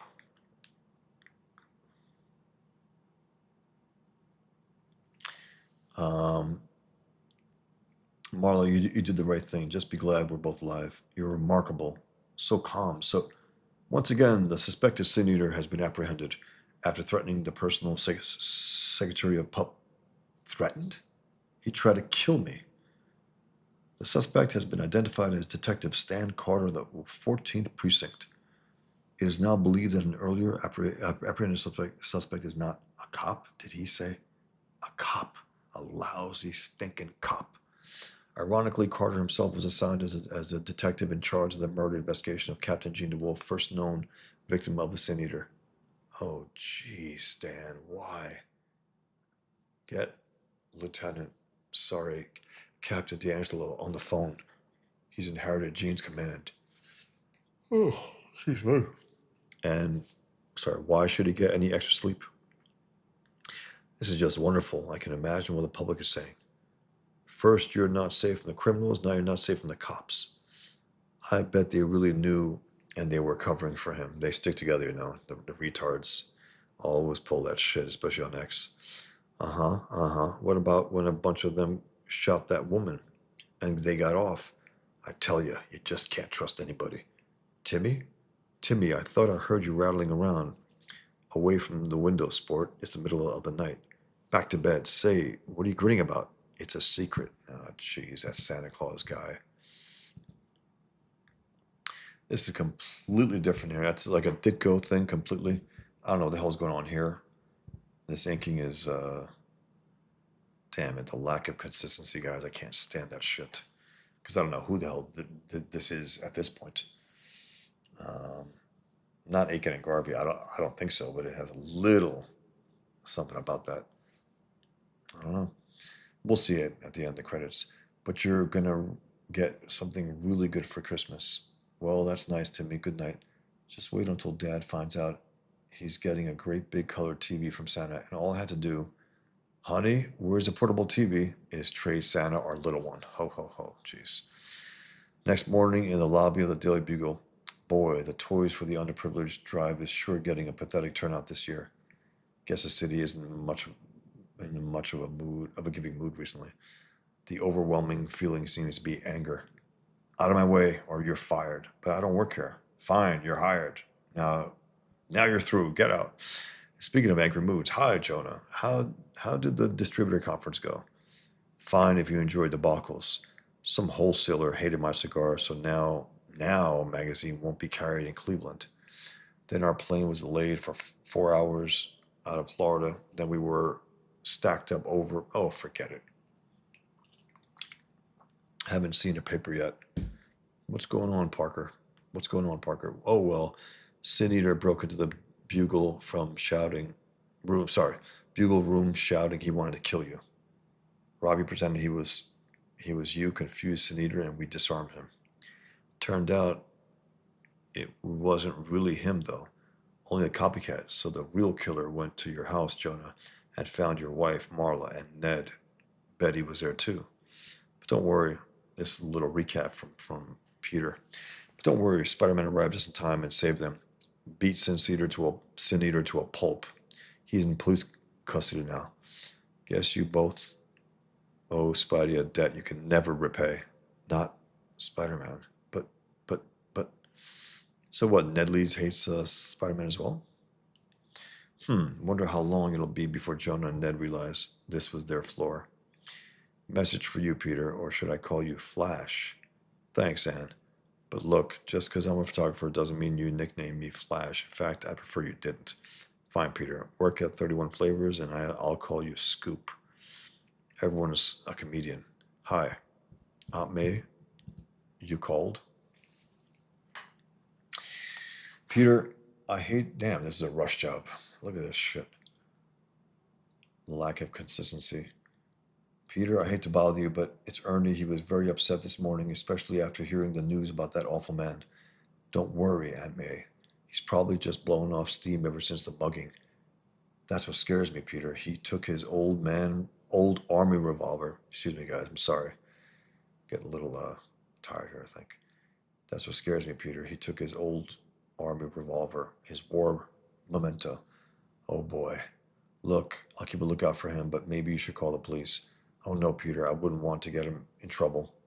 But everyone here at the house is very concerned. I'll get right on it, Aunt May. Bye bye. Although Aunt May didn't say anything about it, her boyfriend Nathan wound up in the hospital because I didn't keep close tabs on him. Now's my chance to make up for it. Amazing Spider-Man number 271. I remember that. I think Nathan Lubinsky.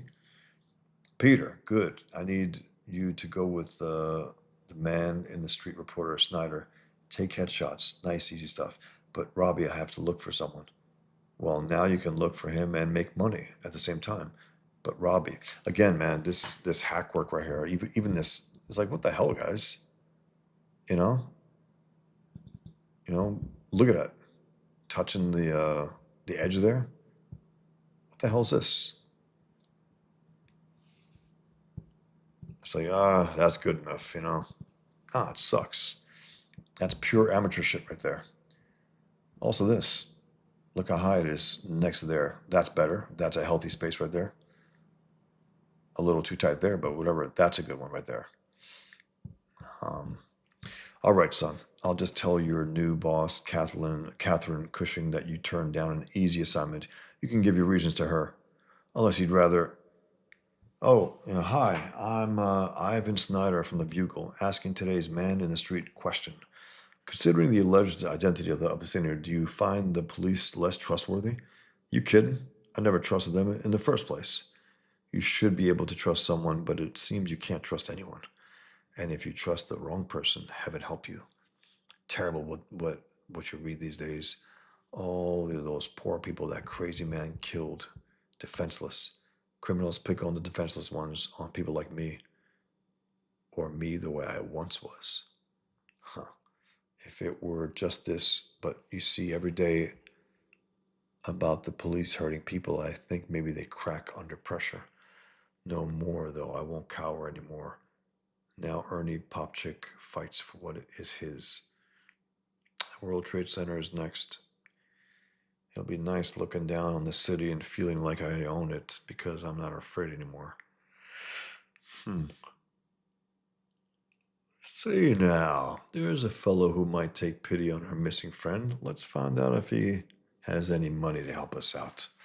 Damn. Bernie gets. Yeah, in fact, it makes me mad, and I'm not the only one. In fact, we're gonna. No comment. On second thought, no comment. Hmm. Pardon me, good sir. We have a sick friend, and we need to buy him medicine. A man of your years would understand the importance of this, but the medicine's very expensive. We need money as much as you have on you, preferably. Look at this. Holy, I only have one thing on me, but I'm more than happy to share it with you. Blam, blam, blam. World Trade Center, last stop, last stop. No more passengers, please. This train is now out of service. All passengers should now leave the train. A special bulletin WNBC has just learned exclusively that Police Sergeant Stan Carter, the sin eater suspect, will be moved this afternoon to Rikers Island. The 14th precinct, where Carter is currently held, is deemed unsafe due to the rarefied nature of great, just great. D'Angelo will have kittens when he hears this leaked. And that mob outside looks ready to lynch Stan. Or where is D'Angelo anyway? In his office with DA Tower, the commander, and believe it or not, an agent of S.H.I.E.L.D. He did mention that he was a S.H.I.E.L.D. agent. That's why he probably had that extra power. Got some super soldier type of serum, probably. This fucking inking, man. I don't know what the hell they're doing here. Let me get this straight, James Bond. You're saying Carter could go free? No, but I'm saying that Carter may not have been in his right mind. Great. Care to explain that? Certainly, Mr. District Attorney. During his time at S.H.I.E.L.D., Stan was in R&D, research and development of what? The extraordinary strength gained from such drugs such as PCP or angel dust. Users reportedly become unstoppable juggernauts in some instances. Stan and several others were injected with modifications of PCP to see if it could be used safely. Good grief, that's frightening. R&D eventually agreed with you. The test drug improved strength and endurance, but was judged too unstable. Side effects seemed too numerous and unpredictable. Stan didn't take the discontinuance of the program very well. Stan complained those in authority acted capriciously toyed with people's lives. He became, well, violent. We thought when Stan left that there was no trace of the drugs in his system, but it's possible that we were wrong and that the recent death of his partner unhinged him. Wonderful. What the hell is that face right there at the bottom? What the hell? Just wonderful. I've got a political and PR hot potato. And now you're saying because your scientist screwed up, I may have to accept an insanity plea? The public's going to crucify us. This lunatic kills black priests for pity's sake, but it's possible that the doctors could certify him okay after a year of medical observation. What the hell is that, man? That absolute bullshit. That's Peter David talking there. It's like he killed innocent people. Doesn't matter who the fuck they were, what color their skin was. How about Jean DeWolff? Cite her. He could walk with no jail time. Is that what you're telling me? Yes, I am. Swell. Now tell them. Crash. With the blazes at Riker's truck, they're throwing bricks. Coming round now, sir. Bring 'em round back. Break out shields and riot clubs, gentlemen. We're under siege. It's good Robbie pulled me off that man in the street stuff. This is where the action is. I wonder how. I like that. This is where the action is. That was one of the very appealing things of Spider-Man early issues. The adventuresome aspect of him, the adventurer. He loved going out on the street where the action was. Great attitude to have for a young superhero. This is where the action is. I wonder how they'd feel if they were me, suckered by Carter all along the way. For instance, if I'd been thinking, I'd have realized he faked that call from ballistics. Since you can't match ammo fired from that type of gun, and his cracks about being a suspect and unobvious nuts, it burns me to think he was yanking my Spider-Sense warning me. Diddle, better hide my camera. You've got guts coming here. What did you mean when you called me a criminal? And make it good or I'll clean your clock for you. That's hilarious, man. A little unhinged there, but again, Peter David Spider-Man is a little rougher, at least in this particular story. Most everyone believes you're a crook, right, Spidey? But if you were arrested, wouldn't you deserve your day in court? Or should you have been just turned over to mob justice, the same type of mob that wants Stan Carter now? I'm not Stan Carter. Big difference. Not in my eyes. He can't be arguing this. He can't be actually arguing this. I know he was trying to get his chain and get him pissed off, but he can't actually believe that because that's retarded. Why make Daredevil Matt Murdock a retard to make your point, Peter David, because you're a goddamn liberal leftist? What an idiot. Speaking of eyes, cast your eyes down there. Justice, justice, justice. You're all in it together. You're protecting that sicko. Bring him out. Bring him out. Bring him out. Bring him out. Hurry up while the crowd's distracted around front. Good thing he's heavily sedated. I wouldn't want to tangle with someone who can go 3 rounds with Spider-Man. That's him. This is Brett reading back here, at least on this page. Right there. That's the crumb who killed my daughter. I guess that's Jean DeWolff's biological father or her stepfather. Or the biological father died. Sorry, her stepfather died. Get him for Jean. They're going to kill him. So? That's not Spider-Man. Really out of character here. One too many fuck-ups here from Peter David. I know this is one of his bigger stories, first ones, but still. Where the hell's the editor, man? Out to lunch? The same editor who got Rob Liefeld to work for Marvel Comics. Probably. Clear out, you people, now. Another costume nut. He must be the cop's pal. Get him! So many people. Radar senses completely boggled. I'm blind. I'll close my eyes. I won't watch. But is it because I'm afraid I'll go down and rescue Carter, or because I'll enjoy seeing him get his just rewards? I get it on an emotional level, but at the same time, that's not Spider-Man. He wouldn't let that happen. Let Daredevil save him. He's so wild about Carter, I wash my hands of it. Spider-Man! No good. He doesn't see or hear me. Nor does, or does not want to. But I need his help desperately. Uncle Ben, Gwendy. Gwen. Not Gwendy. I hate that shit. Gwen. Captain Stacy. Now, Jean. I've lost so many loved ones to criminals. I use my power to protect innocents, not animals like Sin Eater. If it did, then I wouldn't be worthy of the name Spider-Man. Peter. A name called out as a last resort, a name that is unheeded by all save the man to whom it was addressed. Peter Parker, the spectacular Spider. One side, I have to save my idiot friend here. Sin Eater, have to get him. I see him, but Jean's stepdad saw him first. Interesting. You slime! You'll never rob anyone of their child again. You hear, garbage? Never again. Now, if this is her biological father, I don't think he was part of her life, so this is just an excuse to do this. If I had any choice, fella, I'd help you. But my chum won't leave without the man who's wearing your fingerprints on his throat. Besides, much as it hurts, I'm supposed to be one of the good guys. That's right, he was able to carry them both with ease. Minutes later, the crowd has been dispersed and Stan Carter safely loaded onto a truck. Spider-Man, I'm sorry I shouted out like that. I had to do something to make you realize how bad the situation was. No harm done, DD, although I never expected the man without fear to panic. No fear, that's me. But desperation, that I have loads of.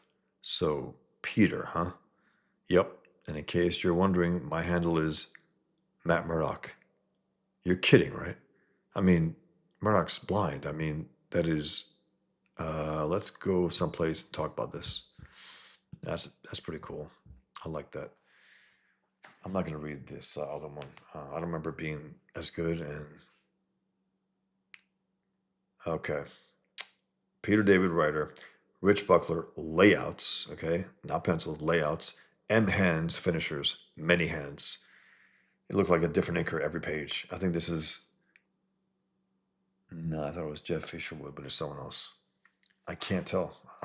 Many hands, who knows? Maybe each page had a few inkers. They just rushed it out. Sometime later, faintly acrid, but a nice apartment. Boy, you really must be blind. And yeah, I had a fire recently. Let me understand. You could tell when you heard my heartbeat as Peter Parker and later as Spider-Man that we were the same guy? That's some power. What do you call it? Listening. Thanks again for saving my hash back there. You stuck up for what you believed in. For what you believed, I couldn't let them kill you just because you were doing what you felt was right. They felt what they were doing was right. Are you saying I was more right than they? I hesitated. If you hadn't been down there, I don't know if I would have saved Stan. You, you were an innocent. Stan wasn't. Under the law, he was. We have to have our system, Peter, or it falls apart. And if it doesn't work, we make it work. We don't just ignore it. Again, Peter, what if it were Spider-Man accused criminal with his head on a block? Or, hold on, Matt. Hello? Why, Aunt May? Hold on. Slow down. What? Ernie Popchicks? Under arrest? Why? He shot who? 3 teenagers, Peter. The wounds aren't serious, but the boys are in the hospital. The wounds aren't serious. 3 gunshots? Pretty damn serious. Ernie turned himself in, said it was self-defense, but the boys weren't armed. Oh, Peter. He's in terrible trouble. He can't afford a lawyer. What will we do? Mrs. Parker? Matt Murdock. I couldn't help to overhear. Yes, that Matt Murdock. Mrs. Parker, a lawyer will be provided free for Mr. Popchick. No, it won't be me, but I'll help to see he gets the fairest shake possible. Why not you, Matt? I'd love to prove to your nephew here that the system works. I'll keep an open mind. That's all I ask, Peter. Now, Mrs. Parker, as I was saying, can I call you May? Yeah, that's some bleeding heart shit right there. That Peter David shoved into the story, which the worst part of it, hands down. Let me go through a few of these pages here. Yeah, man. God damn it. You got Sal Buscema, Dirty Sal, as I called him. He was like sincere, again with his bad puns. Um, and you got Vince Coletta inking it. And sometimes Vince Coletta could be good, and sometimes not so good. This is not good. That's a pretty good Mary Jane. Black suit. I remember Vince Coletta inked John Romita Jr. in the black suit. Um, let's see. Does he put on the other suit at all? Not really. I don't think so. Sal started inking some of the other ones. Okay. That's Sal Buscema inking right there. Let's see where that started. Just out of curiosity. Because clearly that first issue was inked by Vince Coletta. You could tell. Sal is a better inker than Vince Coletta. This is Vince Coletta, 100%. And I believe this was Sal Buscema. Yes, Sal Buscema artist. Just a better inker. And I loved when he was trying to do his best Walt Simonson on Thor for a bit. It wasn't bad at all, actually. Better than I thought, because I reread that recently, the entire run. Clearly better here with Sal Buscema inking it himself. So that's good, at least. Okay. Let me do my pitch for Pigman. And then also let me read here and get back into the fight for artistic standards, against the hacks who were brought in and pretended to be comic book artists for every reason besides the actual art. And that's the thing about Liefeld. No one talks about how great he drew this or that expression or that anatomy or that panel, or man, that sequence was brilliant. The most brilliant sequence he ever did was when he had one of those Shatterstar idiots, whatever, puncturing his own gut to get the guy behind him because he had a healing factor. It's retarded. That was the last act of a desperate man in Ronin. He swiped that completely. There's a whole swipe file that he does. You think that's good, guys? You think that's great? A dishonest hack stealing from other artists, trying to pass it off as his own? It's bad, man. We can go at it. It's to me, it's a never-ending battle against this kind of undue praise for shit.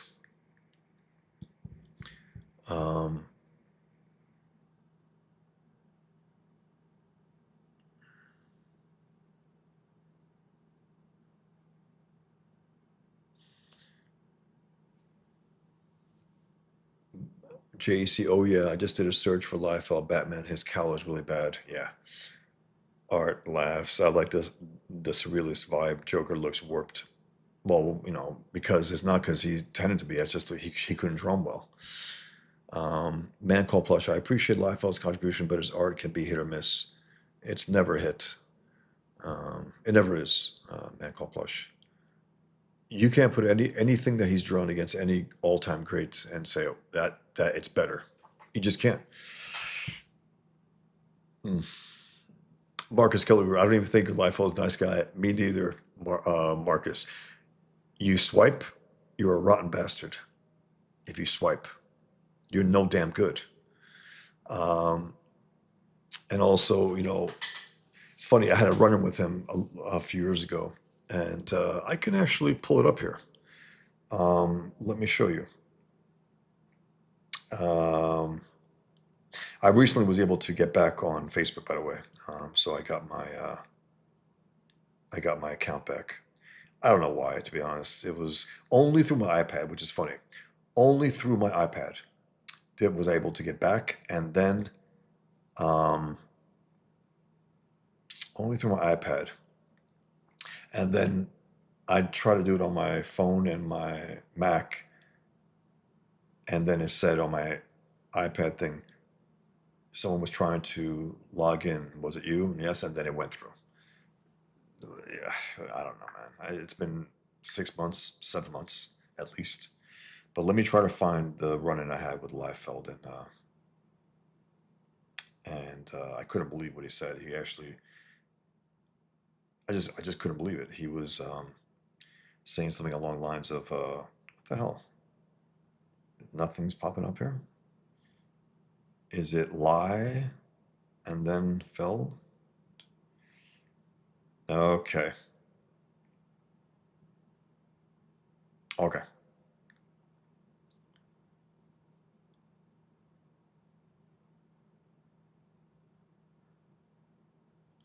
Just, just a reminder, guys, of the greatness of Rob Liefeld. Just a reminder, you know.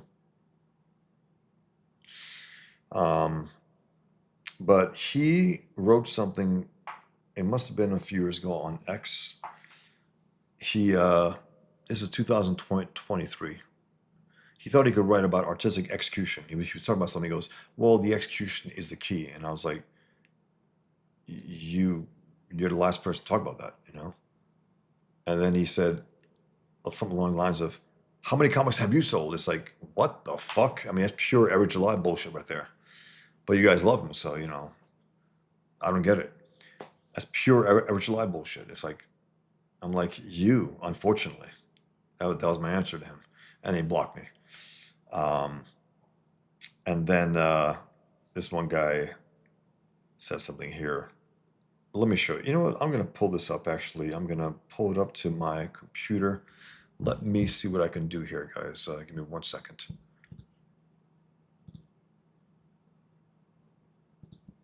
Let me see if I can do this from here and then pull it up there. 1 second, guys. Thanks for your indulgence. Appreciate it.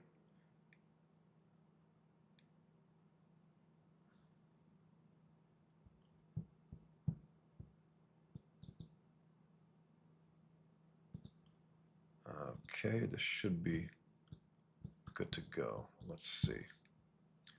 Let us see. Okay.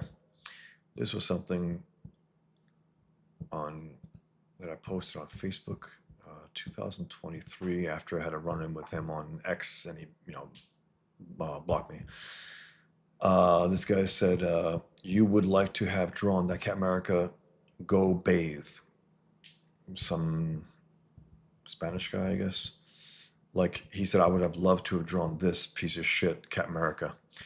And I said, you deserve his drawing of Cap. Here's mine. And I know, even you guys, possible. His is better than yours. Okay, man. That's fine. That's Cap to me. That's crap. Pure crap. Even his shield has breast on it. What the fuck's that? Oh, those dents? It's supposed to be like shiny things? No.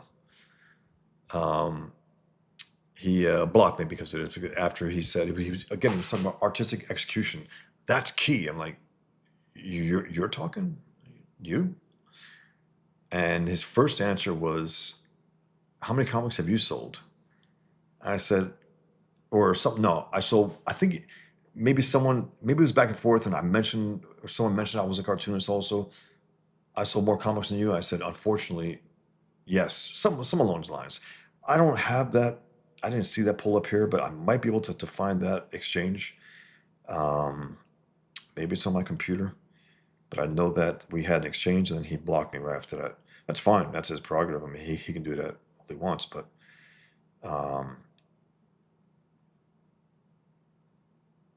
1 second. This is what I said about this horrific drawing that they did.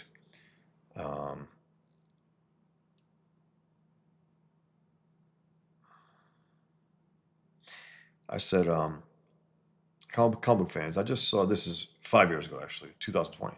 Comic book fans, I just saw the words legendary comic creator Rob Liefeld for a YouTube interview. I said legendary, in a field where Alex Toth worked. Legendary, they call Liefeld, and I thought of his legendary drawing of what's supposed to be Captain America. The things people make themselves believe out of some warped sense of nostalgia for when they were young and stupid and had no taste. Liefeld and the criminal editors who hired him did more than anyone in getting those who couldn't draw to believe they could draw comics and making the field lesser for it. The worst thing about him is that when he made millions by joining with artists who could at least draw at Image Comics, what an apt name, he didn't have the decency to at least learn how to draw and give those who paid for his comics something in return instead of shit. So to me, it's a battle of just just standards, simple, basic standards. I'll take anyone, a Stan Drake. I'll take anyone over this any day. That's allegedly exciting. How? Where? What? How? Um, it's even worse in black and white. It's even worse when all you see is his quote unquote art. Um, it's unbelievable. It's unbelievable. Anyway, let me read some more stuff here, guys. Yeah, so Marcus, I agree with that as well. It's so funny, but that's all you hear though from his diehards. He's such a nice guy. First of all, you don't know him. You see him in a context of a convention where he wants to be polite to strangers. That's one thing. Outside of that, I've heard him and Rob, McFarlane go at it here and there. Some nasty shit being put back and forth, and also him, going. He wasn't. I guess Kevin Feige ignored him at the Deadpool premiere, and he said, "That's it. I'm done Marvel." It's like, that's why you don't Marvel.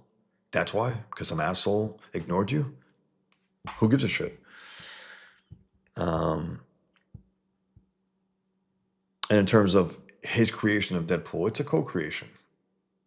It's a co-creation, and I think Deadpool became the character that he became long after he was debuted with him. I think some other writers came in there and wrote a lot more of the humor, breaking the fourth wall. I don't think that was what Rob Liefeld was doing, as far as I know. Um, Marcus Killigrew said, "I think he's thin-skinned and has a lot hot temper." That's for sure. That's what I've gotten from him as well.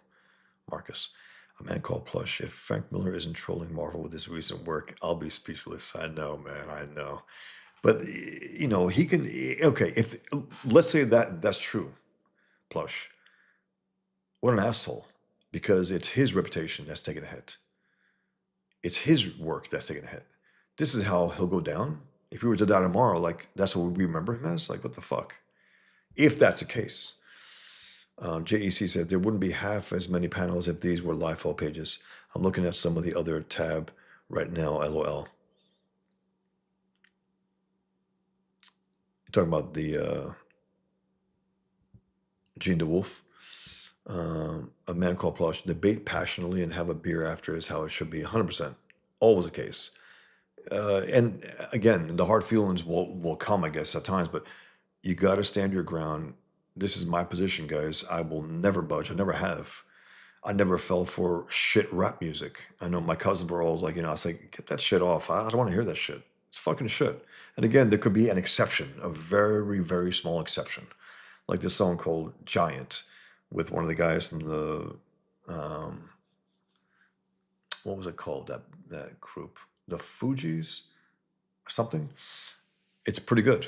But it's music, and then you got singing, and you got good lyrics, and then you got a guy coming in who's actually giving his all in the rap. He's losing his breath, He's not just, yeah, yeah, that bullshit. He's actually working.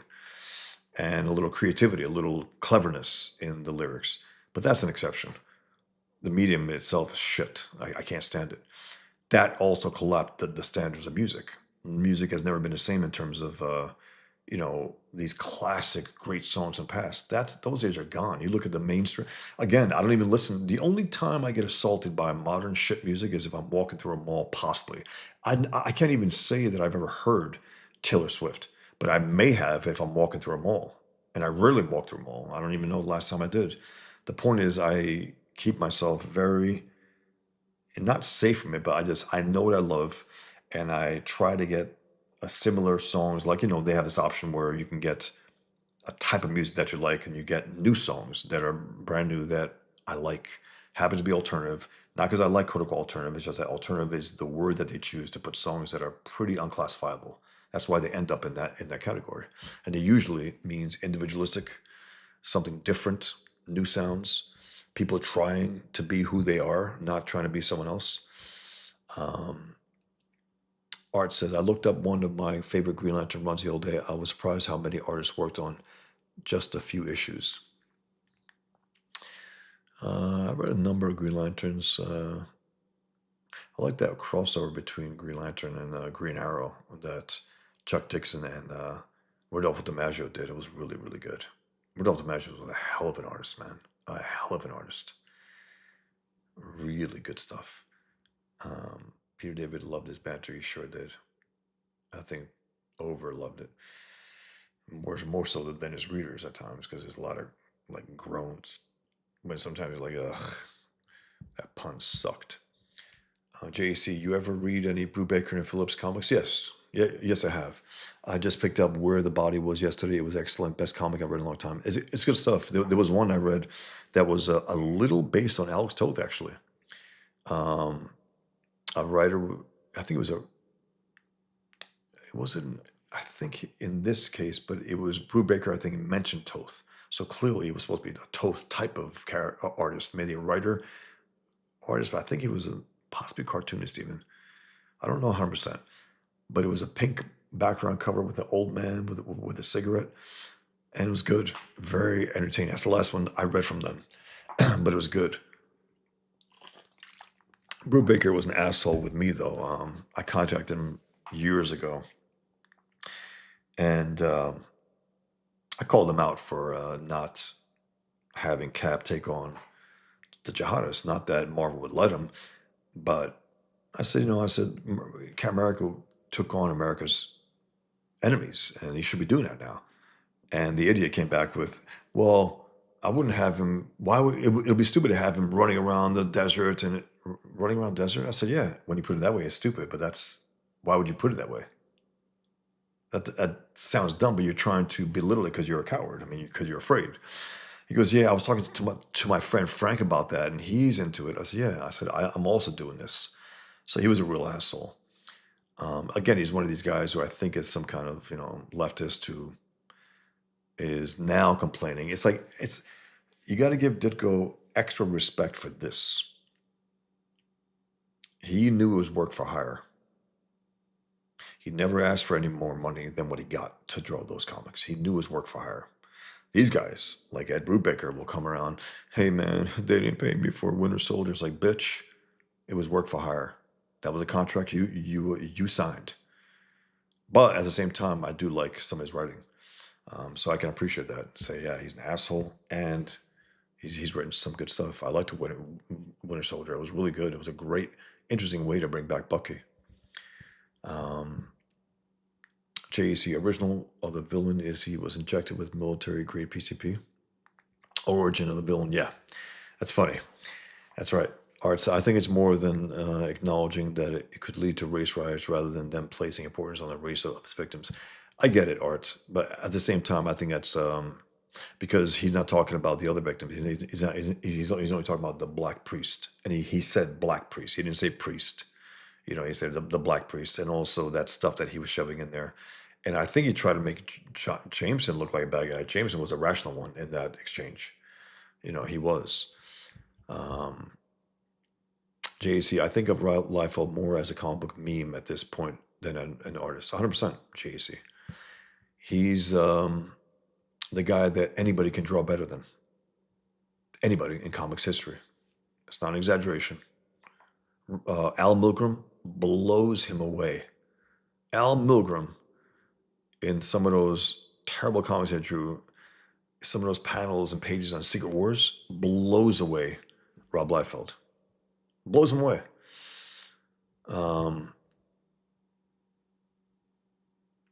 Looking at comments on Rob's redraw of this cover, someone called them shield nipples. My God, that's true. That is what they look like.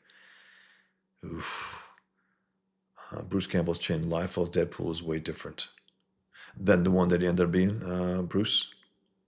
I imagine that is the case. Man called Plush. With what my comment said, if you give me the choice to look at some Byrne, Romita Jr., Max Kelly, etc., versus Liefeld art, one of those first three all day. Absolutely, Plush. That's the thing. It's like you put him up against John Byrne, X-Men. None, even of his diehard guys, alleged, like Rob Liefeld fan, like like who would even think of saying it's my favorite artist of all time? That's impossible. Impossible. You put Byrne at his best, in those issues with the X-Men and Terry Austin. And that was Byrne at his best. I mean, he was great in his FF and Superman stuff, but nothing came close to that.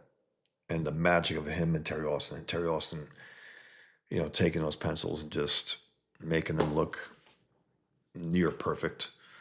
One of the best mainstream comic books runs of all time, from the writing to the drawing, and Byrne co-plotted the bulk of them also.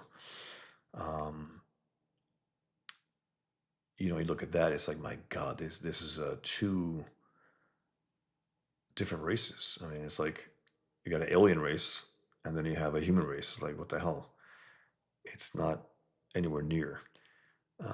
JEC, Bad Weekend. Yes, yes, that one's about a high story at a comic convention. Yes, an old cartoonist, boom, trying to get his original art from a shady art dealer. That one was great too. It was great, JEC. Well written, well drawn. Love that color. Love that cover and the color. It worked. That cold pink wrapped around him. That bitterness that he had. The Toth-like character, which again was um, based on Toth. Interesting, huh?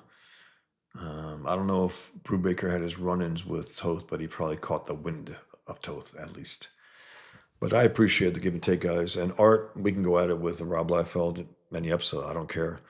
I'll stand by my guns on this. I mean, I think it was horrific editors who didn't give a fuck about comic book art, who let him in, whether it was Bob Harris or some other hack. And it's terrible. It didn't. It hurt the industry. It hurt. Again, it collapsed the standards in a way that I don't think prior to that ever did. Prior to that, ever. Anything by Phillips Brubaker is amazing. Best team in comics today. I might be the case, JC. I mean, working today in terms of the stuff comes out. Yeah, I think you're right. It's quality stuff every single time. Well drawn, well told. They actually did this. My God, it was right after Darwin Cook died. They did a Hunter um, story, the Parker novels. It was, I believe, maybe exclusive for the Martini edition, the final one, and they did something in the vein of what Cook was doing, and it was good. It was well told, well drawn, and I like the fact that Phillips did not try to ape uh, Cook too much. He stuck to his own guns, to his own aesthetic. You gotta respect that because you know I don't know when you want to copy too much. I don't think it's not good. It's just not good. Um, Art, all good. It's fun back and forth. I didn't get mad. Your pro-choice would be hilarious if life was where I drew the line. I know, I know. It's funny, man. I just to me, art means the world to me. Comic books, and when I see anyone trying to come in there and profit off of it with giving nothing back, which is what he did. This fucker profited more than almost anyone in the mainstream and gave nothing back to the field. Nobody talks about the Liefeldian panel work. Oh, it was like as good as Miller, as good as Will Eisner and Jack Kirby and Steve Ditko. You put his name against them, it's like it's embarrassing. What did he do to the field? He made it worse. And those who he inspired, bad artists, to come on there and try to do their thing. Terrible. JC, Where the Body was amazing. Highly recommended. Very good murder mystery. Great twist in every other page. Where the Body Was. I'm going to jot that down because I'm not sure I read that one, JC. Thanks, man. Um, I was looking for a good comic, man. Where the Body Was.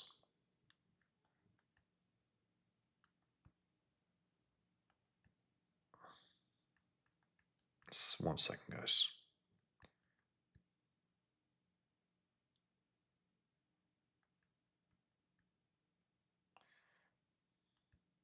Very cool. Thanks, JC. Guys, you take care, man. You be well. Until next time. Until next time.